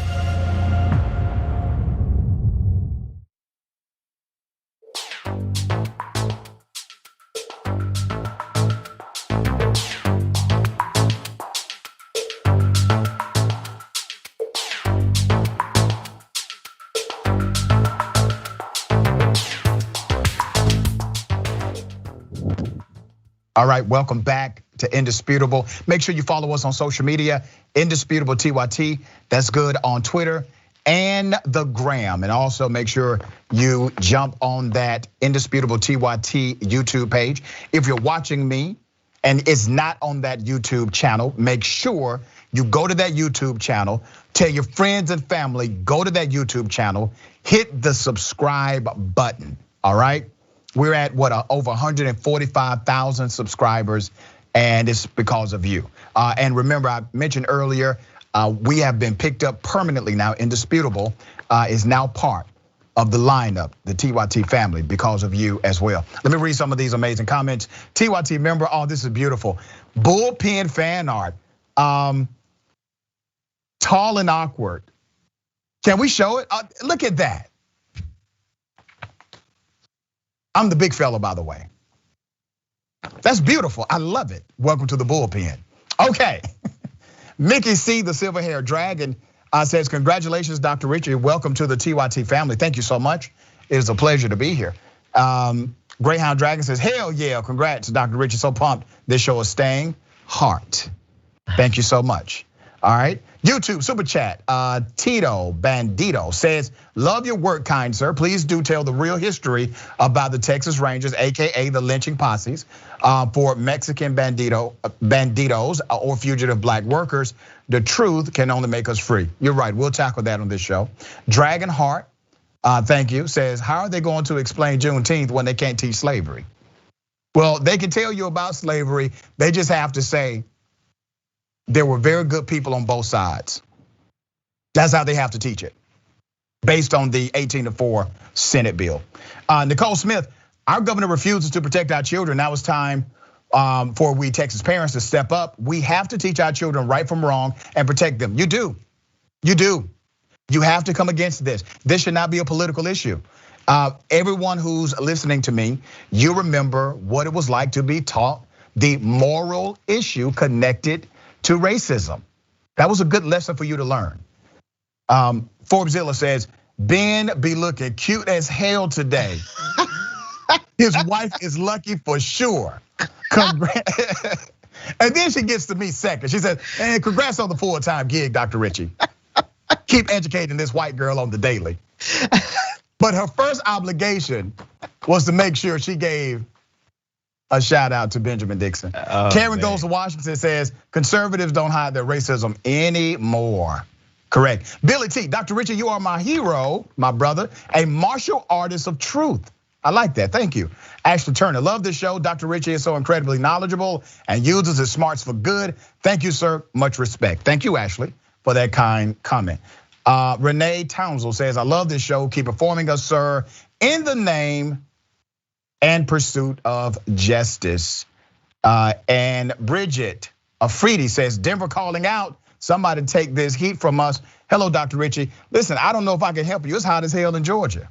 I'm sitting here with about 4 or 5 ACs on in the crib, downstairs, middle, upstairs. It's still hot. I'm fanning myself. Georgia's so hot that it's too hot to go swimming a whole lot of days. And when it's that hot, it's hot, okay? Just too damn hot. All right, ladies and gentlemen, my next story. Footage of a Capitol rioter, AKA domestic terrorist, has been released, hitting a DC cop. Remember, these are the police, all right? DC cops are the police. This video has been released after CNN sued for access. The DOJ released this video of retired Special Forces officer Jeffrey McKillop hitting a DC police captain in the eye with a flagpole. Officer on officer violence. Here it is.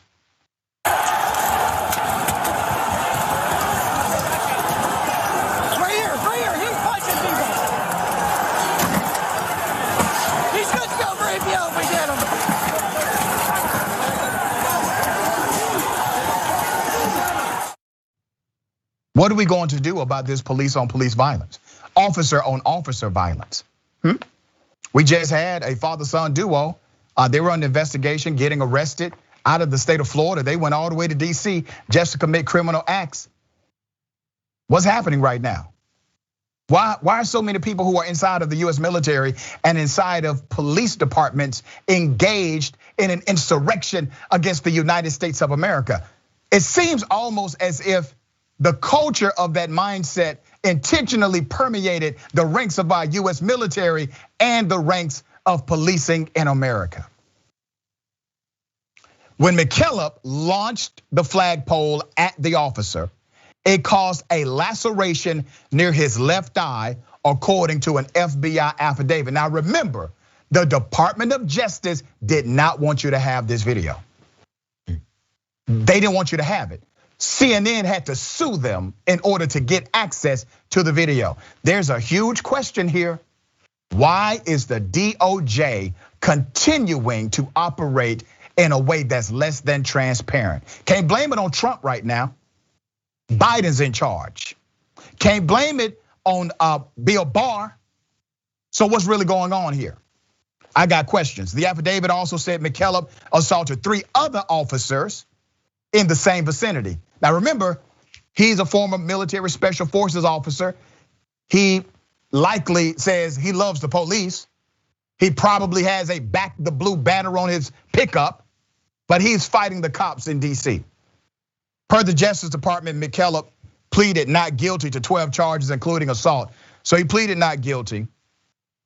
Here's a still of what the assault looked like up close. So you see what the cop was experiencing at that moment. McKillop was arrested in March. Prosecutors said they identified him after the riot by publishing photographs of him on the FBI's website. 2 people told the FBI that McKillop was a retired US Army Special Forces soldier and a military contractor who lived in Virginia.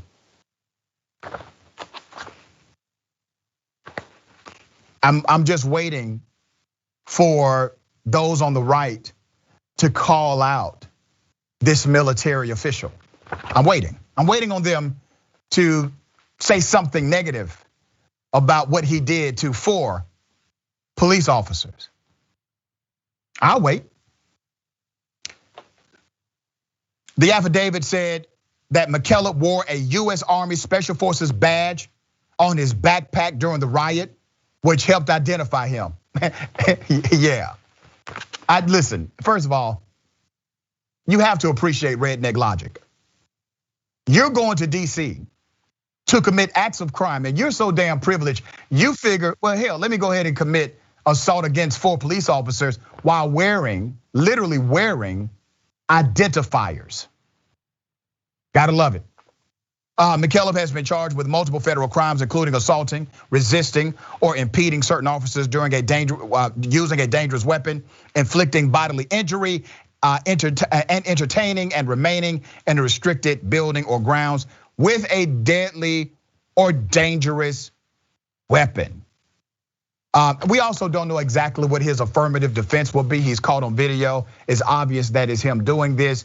The charges are what they are. This is alleged until there's a conviction. But Benjamin Dixon, what are your thoughts about this?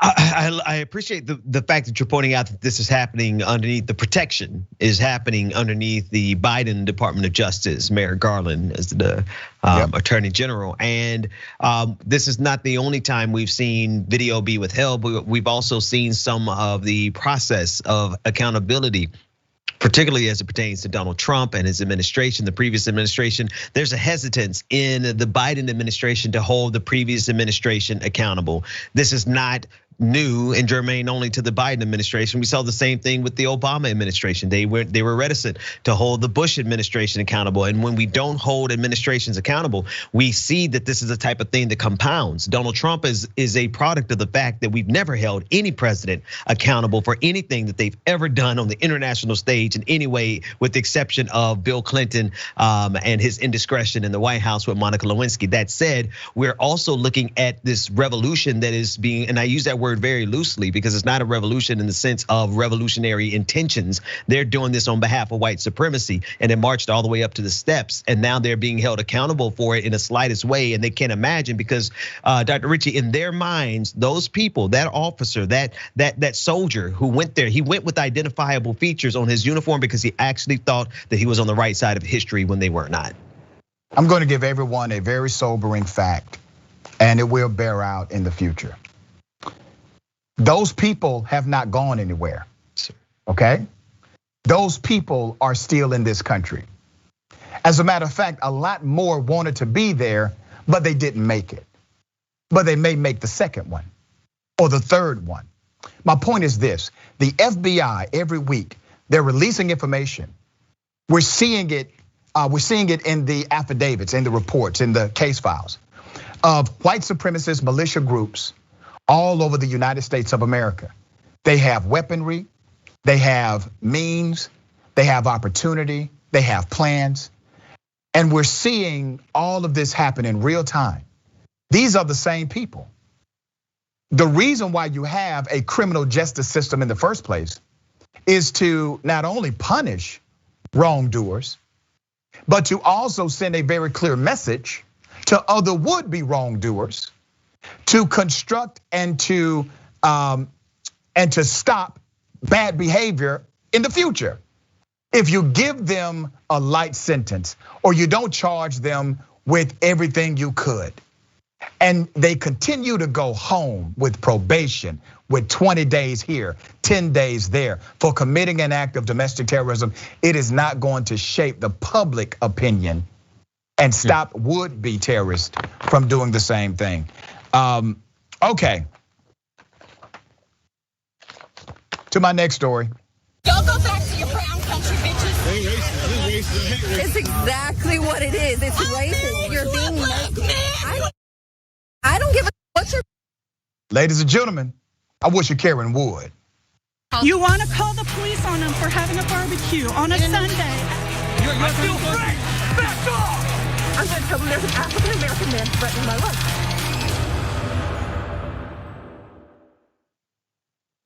This story is a little more complex, but this particular Karen defends her racist comments by saying, I'm married to a black man.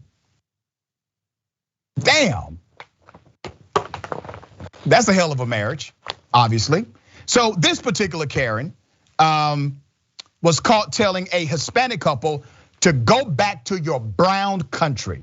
Obviously a racist statement meant to be offensive to this couple. This was following a parking lot altercation. She'd even attempted to defend herself by saying she was married to a black man before this escalation to a racist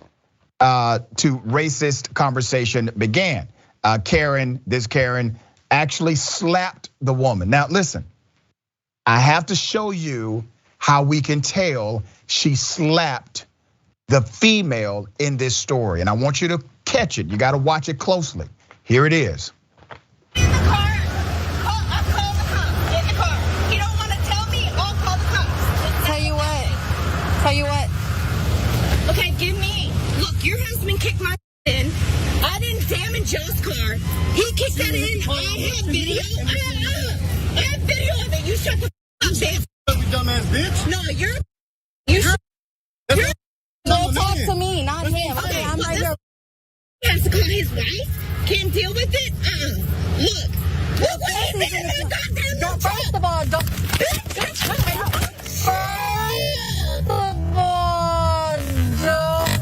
Look, we have cameras, that's what I'm saying. I didn't hear your. And then you're like, I'm gonna text my wife. My wife will handle this. I'm not about to argue with you. I'm calling her to talk to you. But did she? No, she came swinging at me. You hit her first. No. You slapped her.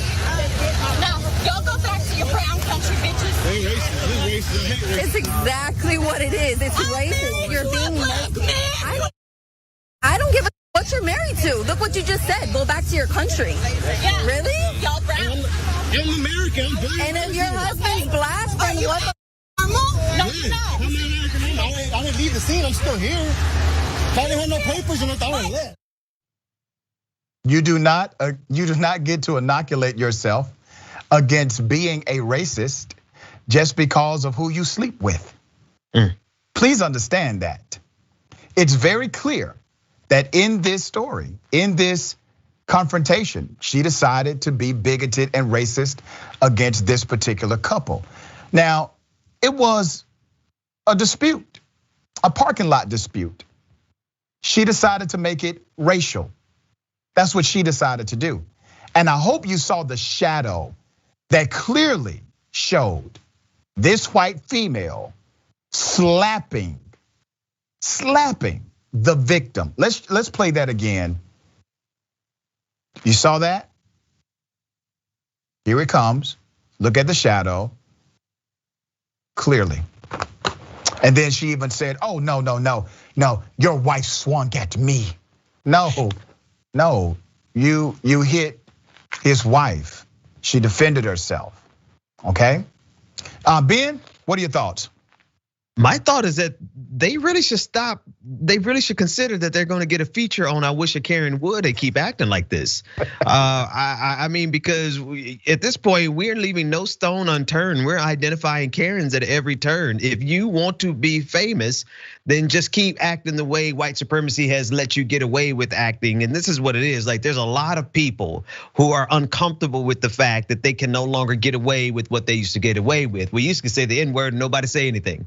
We used to slap you in public and nobody say anything. We used to get angry because you could be in our quote unquote space that we colonized and no one would say anything. But now we got all of these videos and everyone wants something to say. And this is tied directly to critical race theory, as you were saying earlier. Not only do they don't want the present to be told accurately, they don't want the past to be told accurately. Very well said, very well said. And remember, the reason why they're willing to act in this manner, to be physically aggressive, to assault individuals, to be racist and bigoted in their conversation and argumentation. The reason why is because typically they have been protected in those very same spaces. There has been a level of protection. I guarantee you, when the police arrived, she tells them, oh, no, this person hit me. No, it was the fault of that individual. I had nothing to do with them. But that's why it's important we highlight the reality of truth on this program. Because the more we expose this kind of behavior, the more we're able to have a better sense of how these things happen before the police arrive. And so I'm very proud of the work we continue to do here with all of our segments. All right, we got more. We got more on the other side. It's indisputable. Stick and stay.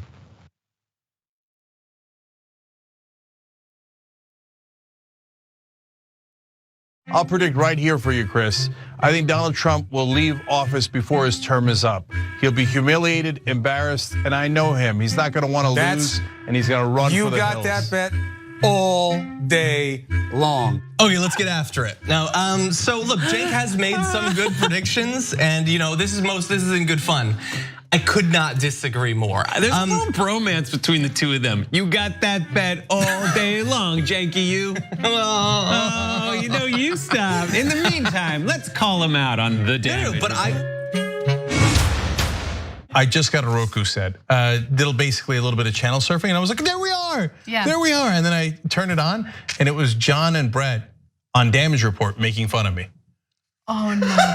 So you are so busted. I even took a picture of it, okay? They're talking about my predictions. I got a new prediction for you, John Iadarola. You're doing a show that's blowing the doors off everybody. Young Turks is the largest online news network, not a big deal. We're gonna rock the boat. We're gonna be counter-establishment. We're gonna tell people the truth to the best of our abilities. We're so sick of this corruption. We're not the robots on TV. I actually care about the news. Guilty, I care. Fourth day on Occupy Wall Street. Last night we launched Wolfpack. It's us pushing our ideas out there, trying to help the country in every way that we can, trying to make this place just a little bit better. Reporting from the Hillary-Bernie debate, I gotta be honest, you know what we do, we cover it for real. For us, this system isn't working. Free and fair elections. And when he told the cops that day, when they came to drag her away, and he said, if you're gonna chain her, you're gonna chain me. If you're gonna arrest her, you're gonna arrest me.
Bartholomew Joseph Kyle. I do audio for the main show, The Young Turks. I also do audio for Post Game. I started in 2006. I met Cenk Uygur at the Iraq for Sale screening that was directed by Robert Greenwald. And watching that, I want to figure out a way to be part of something that's genuine and authentic.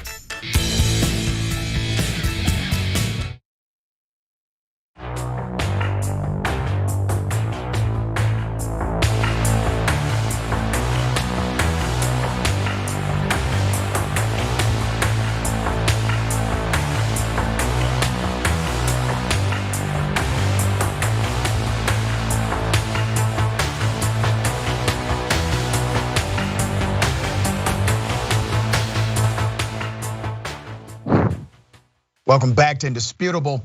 We got a lot of comments. Let's get to it. TYT member Mickey C, the silver-haired dragon, says, why were cops and military involved? Why were many legislators involved? Didn't they all take an oath to uphold the Constitution? And that's precisely why they don't want it actually investigated. Daniel Lebeek. Hi, Dr. Richie. It's always great to see you. I love your show and look forward to it every day. Hey, Ben, I love seeing you on TYT. I spend my mornings with you, Rebecca, Bubba, and our beautiful Lion family on Twitch. Love you both. That's awesome. Thank you. Love you back. YouTube, super chat. Shy Guy 778 says, hey, man, I love this show. You think you can get Nina Turner on before the election next month? We're working on it, brother, and thank you for loving the show. Amy Jarrell says, I'm a white woman married to a black man. That isn't a get out of card. It's an increased responsibility to learn, to listen, and to be decent. So well said, so well said. Nicole Smith, yes, so proud to have you as part of the TYT family. Thank you so much, Nicole. Wayne says, pretty please, Dr. Richie, change the name from bullpen to woodshed. That is funny. Thank you so much, AC. AC says, keep on pushing, we shall. Iris Jones, thank you for that. Chris Black, cop on cop violence. What happened to Back the Blue? Oh, my bad. That's just when it's against black people. Exactly. Now you're catching on. Larry Harris says, he will get an incredible whopper and probation. Yeah. Insomnia Noor says, well, that was a huge violation of the flag code. They all seem to love so much. Yeah, Peachy Shari, my husband had to go into the office today. He'll be sad he's missing. I wish a Karen would. He loves to hate Karens. Wow. Tell your hubby I said hello. Glitteriest Dreadhead, pretty sure she's married to a Tim Scott type. Maybe married to Tim Scott himself, who knows? Okay, my next story. This is one of those situations where I just say, good for him, okay? There's a racist streamer who really just wants to get attention. And we debated on if we want to give this guy attention. So at the end of this, he uses the N-word, but he's going up to people. I'll let you see it for yourself.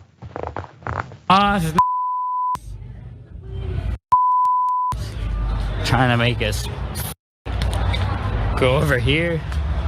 What do you think about Hey, man. What do you think about Go to hell. Yeah. You want this camera shoved up your ass? Why do I deserve that? I don't understand what your point is, bro. Like, seriously. Here. No, I got water. Here.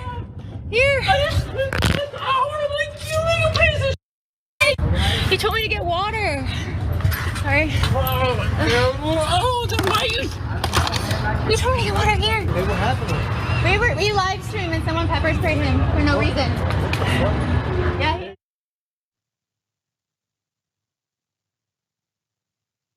Yes.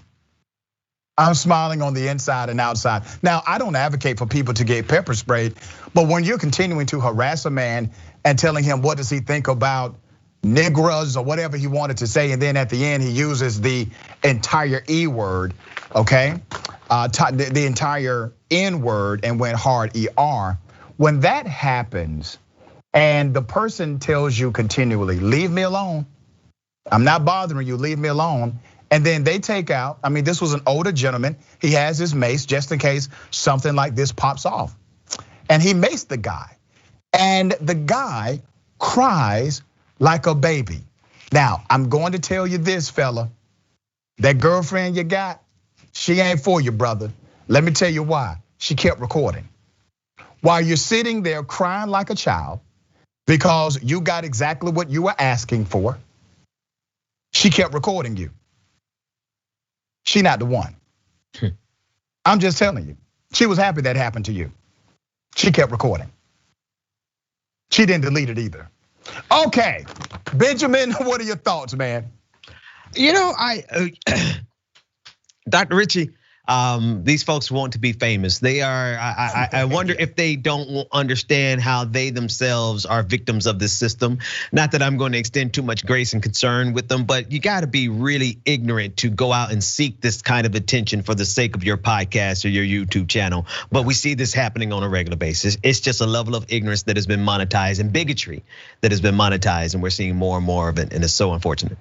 Yeah, and you really saw the guy's true colors when he was, when the other male defended himself against him, where he goes, he uses the N word, he calls him the N word. Now, this is the second time I've reported on my show of a white person calling another white person the N word. It's just fascinating to me.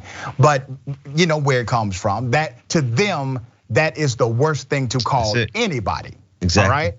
And so that's why they're using it. Now, obviously, it is a racist word, but I find it quite ironic that this individual assumed that no one would at least defend themselves when he remained consistently aggressive and coming into their space. This guy doesn't know who this individual is. And once again, as I said before, this was an older gentleman that he's messing with. And this guy does this on a regular basis, by the way. So he goes up to random people and he bothers them. Okay, he bothers random people.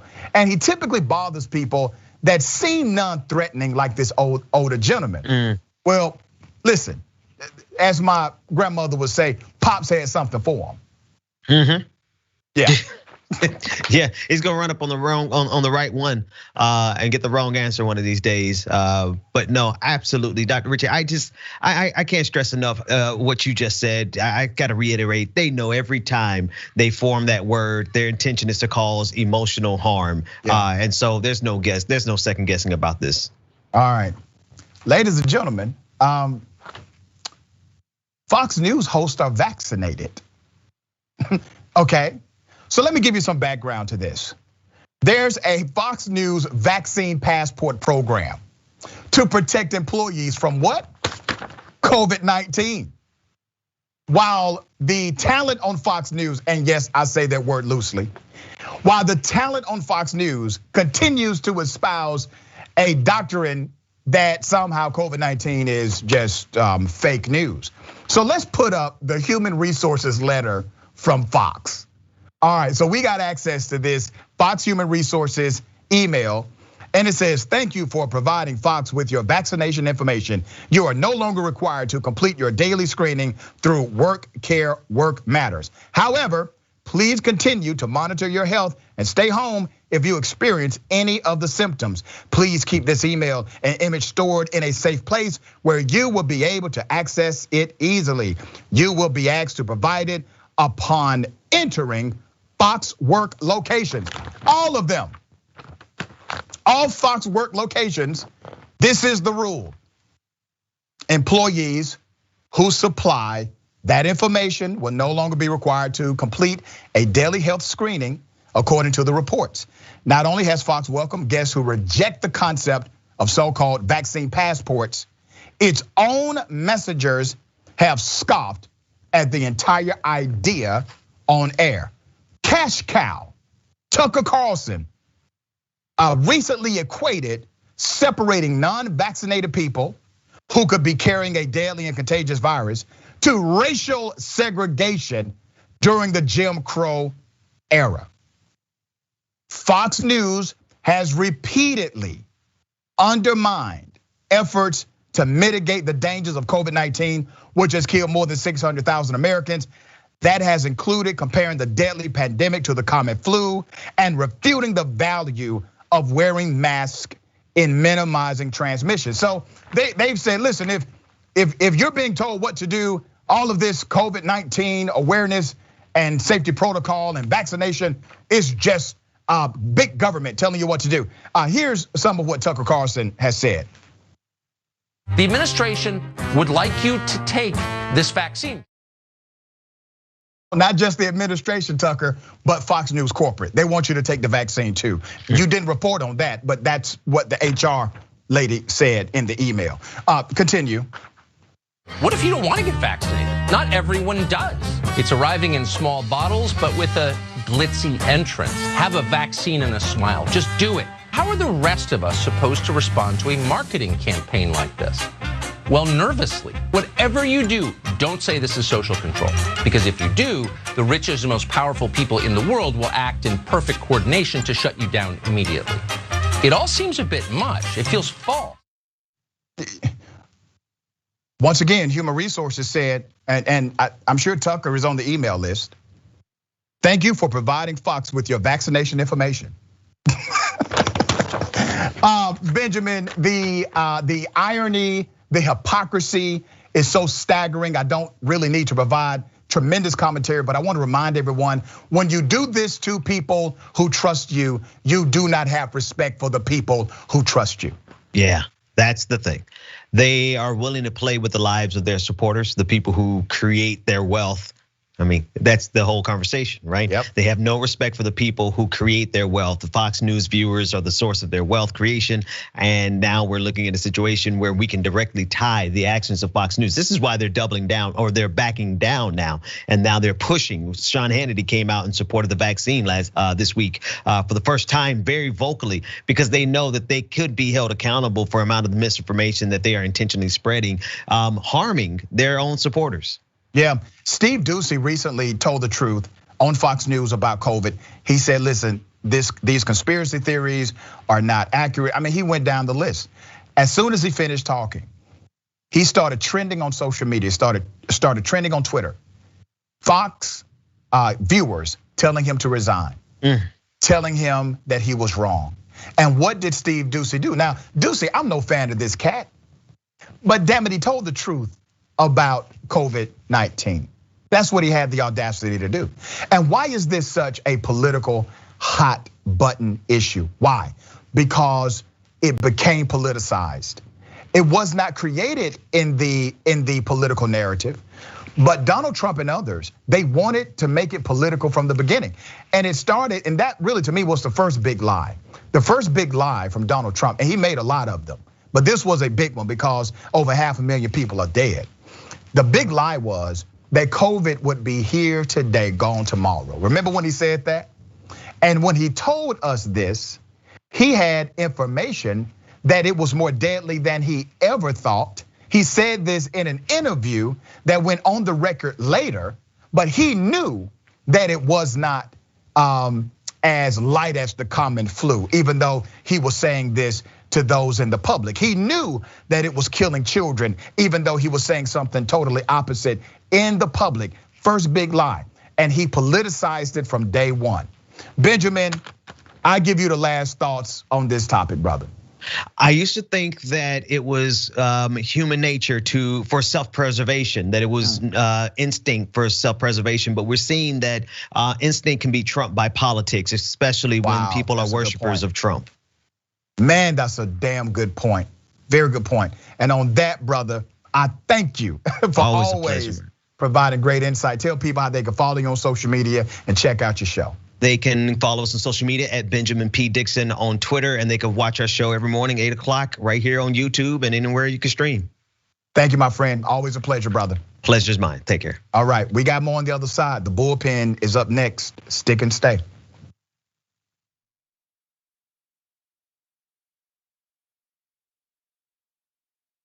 I'm back to gaslighting. Did you and I talk about gaslighting on Old School? Probably. That boss gaslit all his female employees. People who manipulate others like that make you feel like you're the weirdo. Why won't you punch yourself in the face? What is wrong with you? And you're like, oh my God, I feel so bad. Why didn't I just punch myself in the face and poke my eye out? I'm 47 and I just figured it out like earlier this year. You figured out somebody was doing it to you, or that you were that it was that it would have been happening my whole life and I didn't realize it. Right. All right, welcome to Dr. Rashad Richard Indisputable. This is going to be quite interesting. I don't know if you can handle this much truth on any day of the week. The unrest inside of the black community and communities that support them. It's because these cops are not held accountable.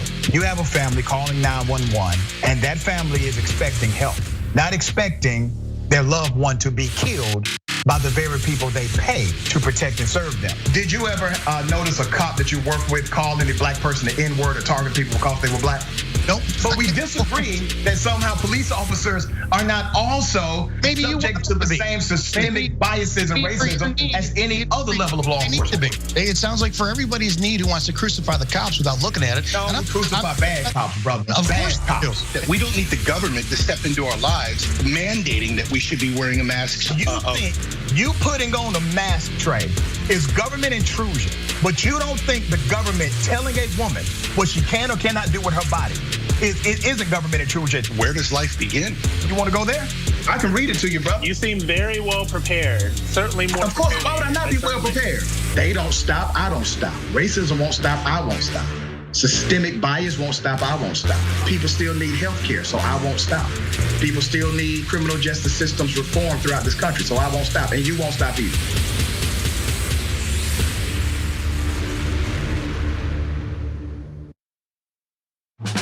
I've been a fan of TYT, I believe, for the last 6 years. 5 years. 3 years now. 7 years. 4 years now. 2.5 years. I just started because she got me into it. My boyfriend actually watches it every morning and every night, so I kind of just started watching it with him, and I love it. I mean, it's the only way that I find my news. Looking through YouTube, looking for political shows that look cool. I came across a very angry rant from Cenk, and that's when I knew. So I was immediately in love with the show. And then I had haven't missed a live show since then. 10 times a day, I watched the show in the morning. Whenever I had a bad day at high school, Young Turks. Man, Cenk is just so blunt and honest, and I love the honesty, and there's no BS behind the news, and they just tell everything like it is. There's nobody censoring them. There's nobody there to say, you can't do this, you can't say that. That feel of authenticity makes it seem like what they're saying is true. I feel like I get the real story from the Young Turks. I am TYT. I am TYT. I am TYT.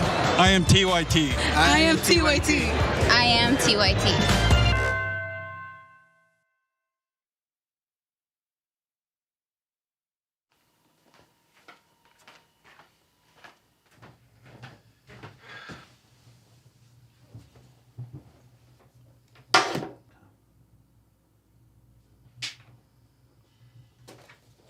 Welcome to the Damage Report. I'm John Iadarola. This is gonna be a big one. Meanwhile, in the Arctic, you know where this is going. You watch the Damage Report, the Arctic's on fire. Obviously, why would we be talking about the Arctic except to tell you that it's melting once again? The Republicans aren't that interested in it. I wonder why. Lift out of poverty up to 3.7 million people, including an estimated 1.3 million children. Hashtag save the children? Not if it costs money. I mean, come on.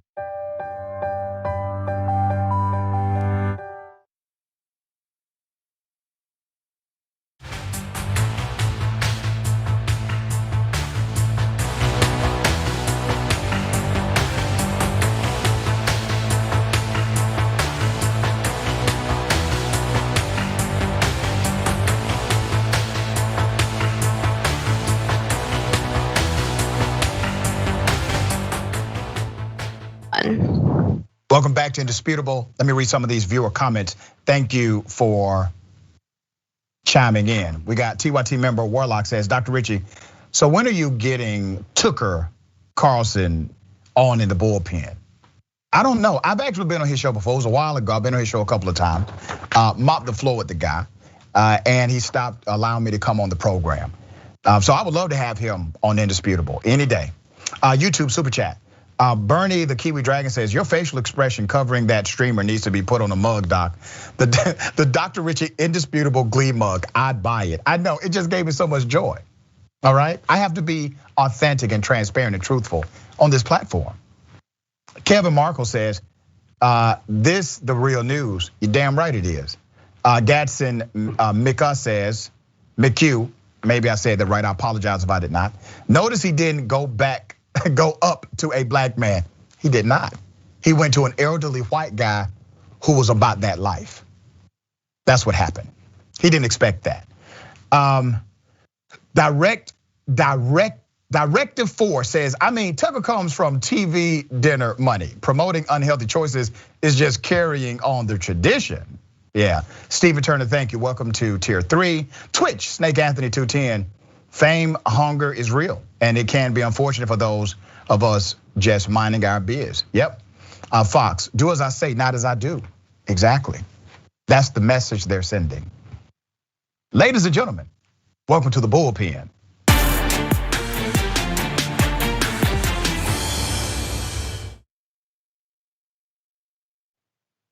In the bullpen today, we have none other than John Hart, Republican strategist and co-founder and vice president of C3 Solutions. He's been a Republican strategist in the game a long time. John, good to have you on Indisputable. How are you? I'm great, Dr. Richard. Thanks for having me. Man, I got to tell you this, brother. I obviously know your work. You're more of a moderate Republican, but I don't even know if I like to use that word. You're more of a Republican that actually makes sense. Because there was a time when I could debate a Republican, and at least I understood why they believe what they believe. Man, some of your colleagues on the right, brother, damn man, what has happened? Well, it's a great question. I would say I'm not so much a moderate as I am moderate in manners, but very conservative in policy. I would describe myself as a constitutional conservative. I think the founders had a brilliant idea, brilliant experiment in government.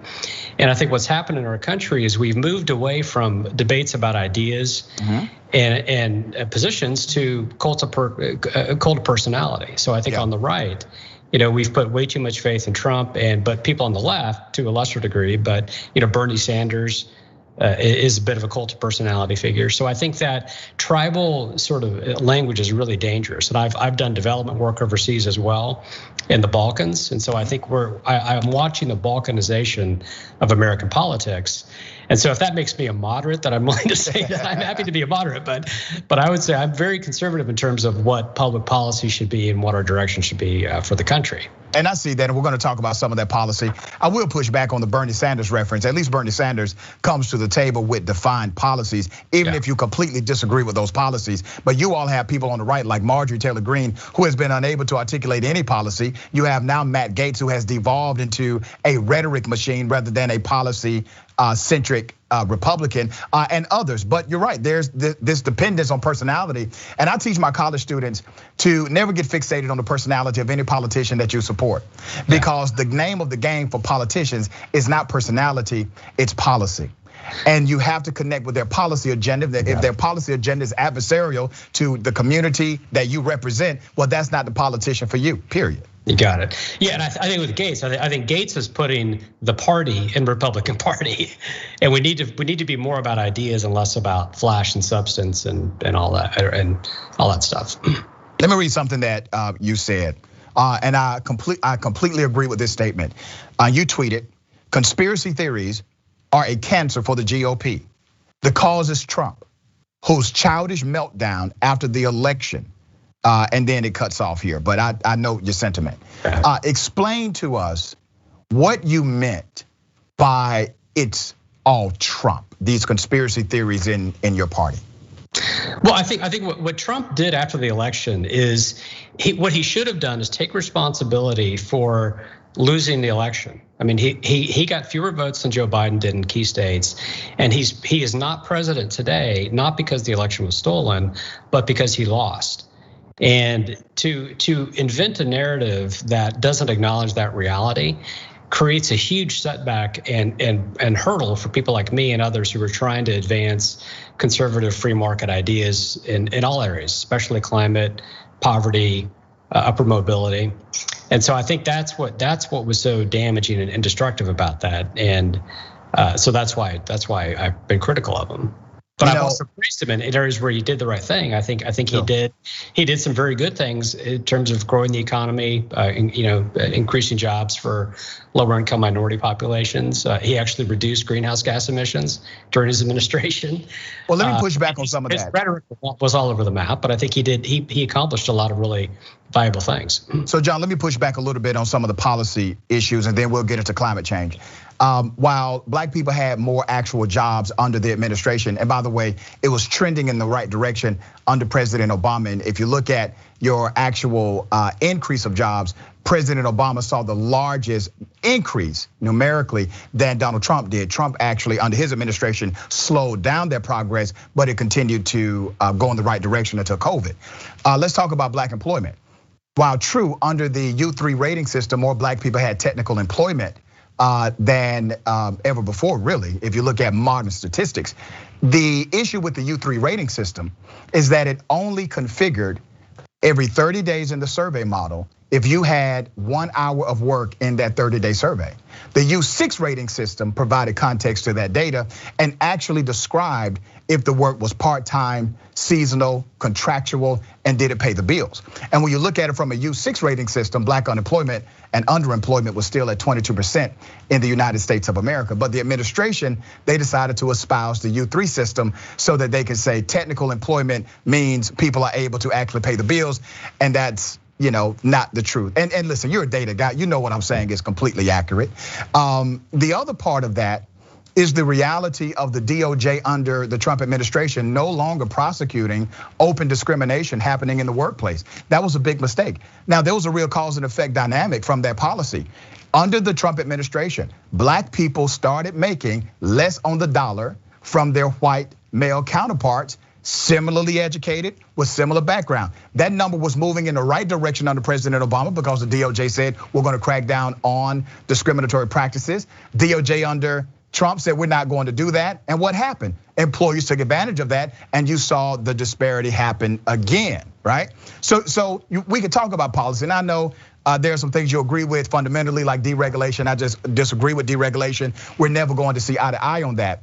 But I do think we agree, we want more people working, but we also want more people being able to pay the bills. We want them to have jobs that pay the bills. Let's talk about climate change, because Trump, the way you characterize Trump, I agree with your sentiment, but I disagree with your diagnosis. I don't think Trump did it. I think Trump is a symptom. I think Trump is a product, because before Trump, there was another big lie. And that big lie was President Obama was not born in the United States of America. That was the big lie. That predates Trump. And there was a big truth that John McCain, God rest his soul, RIP, John McCain actually wasn't born in the United States. He wasn't. It's on his birth certificate. But he had the military exception rule. But nobody made that an issue. But the guy who actually was born in the United States, they made an issue about that, and it came from the Republican Party. So Trump, he took advantage of a big lie, and he rode that big lie all the way into the hearts and minds of Republican voters. So do you agree that the conspiracy and the big lie and the tribalism actually predates Donald Trump? Yeah, I do, but I think tribalism cuts across tribes. I don't think to sort of claim it originated from the conservative side is not true, or to say it only originated from the left is also not true. I think as a culture and as a country, we've lost connection with reality, and we live in what I call the age of unreason, where it's very, very hard to have respectful, common sense conversations about complicated issues like climate change. So it's highly polarized, highly politicized to a degree that's not helpful. Real debate is really is valuable. That's why the founders wrote the First Amendment. Way back in, John Milton wrote that whenever truth and falsity are allowed to grapple freely, whoever knew truth to be penned in a free and open exchange. So that conflict, that sort of that back and forth of ideas, what you're trying to do in your show, is really valuable because it gives people insight and it helps folks mobilize around public policies that are going to help the common good.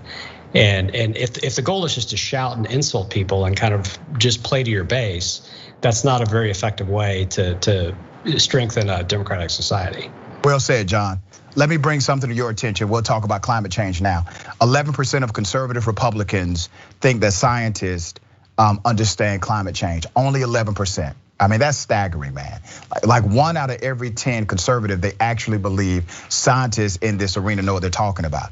Let's contrast that. Among Democrats and independents who lean Democratic, 78% believe that scientists are on the right track. They also 80% believe it should be a top priority. This is an increase of 22% since 2016. So literally what you're seeing in the climate conversation, more left-leaning individuals are saying, okay, this should be a top priority, and it's getting higher as to those who agree we need to take it seriously. And then on the Republican side, it's moving in the wrong direction. Where is that coming from, and how do you address that inside of the conservative movement? Well, yeah, I would say it actually is. It's moving in the right direction. When you look at what's happening in Congress now, Representative John Curtis of Utah just launched something called the Conservative Climate Caucus. So our organization, the Conservative Coalition for Climate Solutions, we deliberately put the word conservative and climate in the same place to tell people, if you believe this is a problem we should address, the best solutions, the best ideas are conservative free market ideas. So in the House, you have a caucus of over 60 members that have joined and made that statement and said, look, climate change is real. It's a global challenge. And so that's actually where it's headed. So there's a lot of other studies that have come out where particularly younger Republicans, they want dramatic action on climate change. And so the question is, well, what should that action be? And I think what's happened is the media does not reward, the political economy doesn't reward a healthy conversation about this. So for example, if somebody says, well, I have questions about the science, I'm not sure I understand it, they're smeared a denier, or you have to say the science is settled. Well, when you say things like the science is settled, that's not a very scientific claim, because science by definition is always unsettled. Now, that doesn't mean I believe climate change is real, but rather than asking these binary questions, what we need to do in the climate change debate is understand it's all about risk. We need to have a conversation about what are the risks and what can we do about it, and think of it as like a bell curve, where you've got the big hump in the middle. And this is what climate scientists actually say is there's a 90% chance we're going to have warming between 1.5 or 2 degrees Celsius and maybe 5 degrees. So there's a 5% chance on either side. One side it means there's almost going to be no effect. The other side says there's going to be a catastrophic effect. But what happens is the 5% who say there's going to be no effect and the 5% who say it's going to be catastrophic, they hijack the entire conversation. Yeah. And so then people who have genuine curiosity, they're just trying to understand the science and the data. They don't know what to do.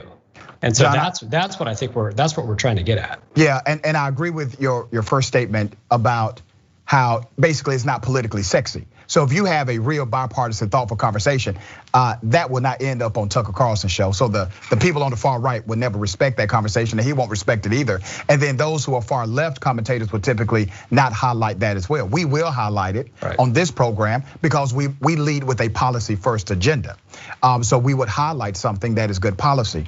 Let's talk about policies as it relates to climate change. One of the greatest debates is if climate change is connected to man.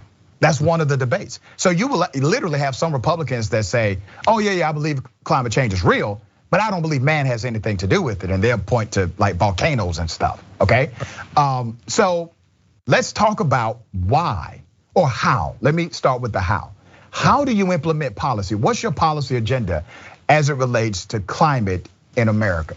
Well, that's a great question. Well, the best answer to that is free economies or clean economies. We just did a big report. Nick Loris, who was at the Heritage Foundation, we hired him to be our VP of Public Policy at C3 Solutions. Nick's paper looked at what's the Heritage's index of economic indicators that show what are the free economies in the world, and then we compared it to Yale's index of environmental performance, and we proved that the freer economies are twice as clean as the less free. So the phrase that to remember is we are cleansed by capitalism. That when you have a free enterprise system, you're much more likely to have the innovations that are required to develop cleaner technologies that emit fewer CO2 emissions. Wait a minute.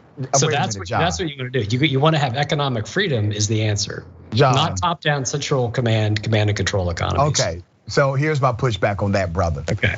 You're a Christian man, correct? Yeah. Your Christianity teaches, and I'm a Christian man also, that there's a cause and effect relationship with everything you do.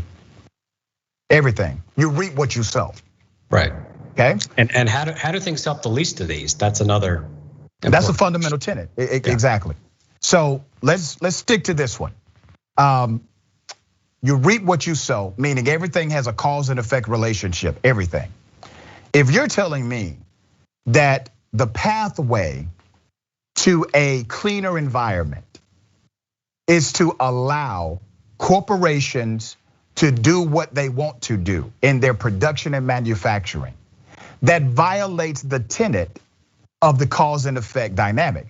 Because while you have the theory that these entities will operate in good faith, and because of the competitive market, they will find better ways to produce, cleaner ways to produce, I have a different theory.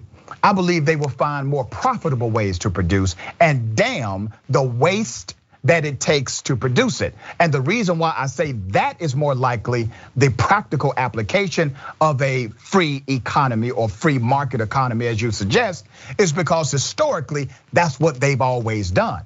It is because of policy, regulation, and tort law why we have sensible regulations in place now.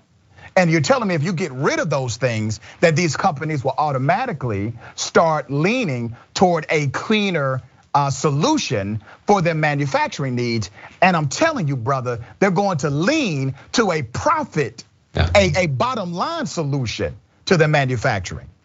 Well, again, I think what I'm offering isn't just a theory; it's a fact. And so I'm not suggesting, to be clear, that you get rid of all regulation. I think the regulations have to be limited. And some of the hallmarks of a free society and what we define as a free economy is where you do have the rule of law. You do have a system in place where there are regulations that can punish bad actors, but that you leave enough freedom to allow the good actors to innovate and develop new inventions. So a good comparison is look at when communism fell, okay, in 1991, the Berlin Wall came down. You had West Germany, West Berlin, East Berlin. There was the line dividing those two cities was not just a physical wall, but it was a line of soot. The East was dirty physically, the West was a lot cleaner. And the reason it was because of economic freedom, is that you had one side that had a freer economy, the other side had less free. Today, look at China. So today, the issue of climate change is increasingly an issue of China change. So China is literally cooking the planet, and they are producing far more CO2 than the rest of the developed world combined. So it's true that historically, the United States and other developed countries, we put a lot of CO2 into the atmosphere, but now it's China that is pushing us farther to a dangerous point. And so when you look at heat waves, when you look at John, why is China the #1 violator? Answer that. Why? Because they're a communist country that has a central command and control. They don't care about the people that they represent. Regime cares primarily about staying in power. They care primarily about their bottom line. You're right on the central regime part.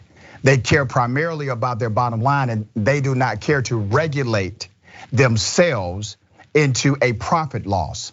And because of the lack of regulation, and granted, they will have to regulate themselves, but because of a lack of regulation, you have China as the #1 violator on the planet right now. And how do you then conclude after that fact that somehow having other governments or structures of government allow for non-regulation? How do you not get to the same place that China is right now under non-regulation? Well, here's a good case study. So in the United States, we have something called the National Environmental Policy Act. It's 50 years old, it's totally outdated.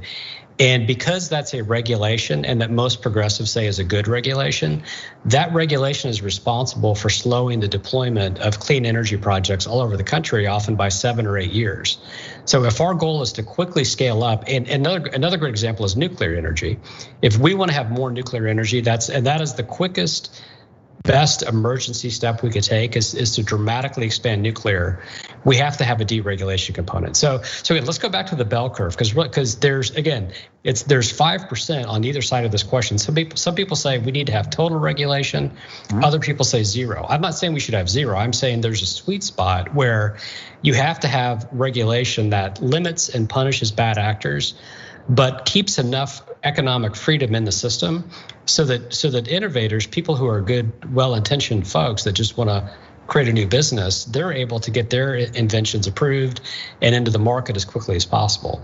And that helps everybody when we allow that to happen. You know, the climate debate is a very nuanced discussion because you're right. You have extremes on both sides. You have individuals who may be in the middle, but that middle is rarely defined, right? What policies can we actually agree with? Now, here's something, I say this at the end of my show. I tell people at the end of my show, every program, take care of this planet. Understand that climate issues, pollution, etc., it impacts urban communities first and the worst. It hits those communities that produce me the hardest. And so I take this seriously, and it's not just a political talking point.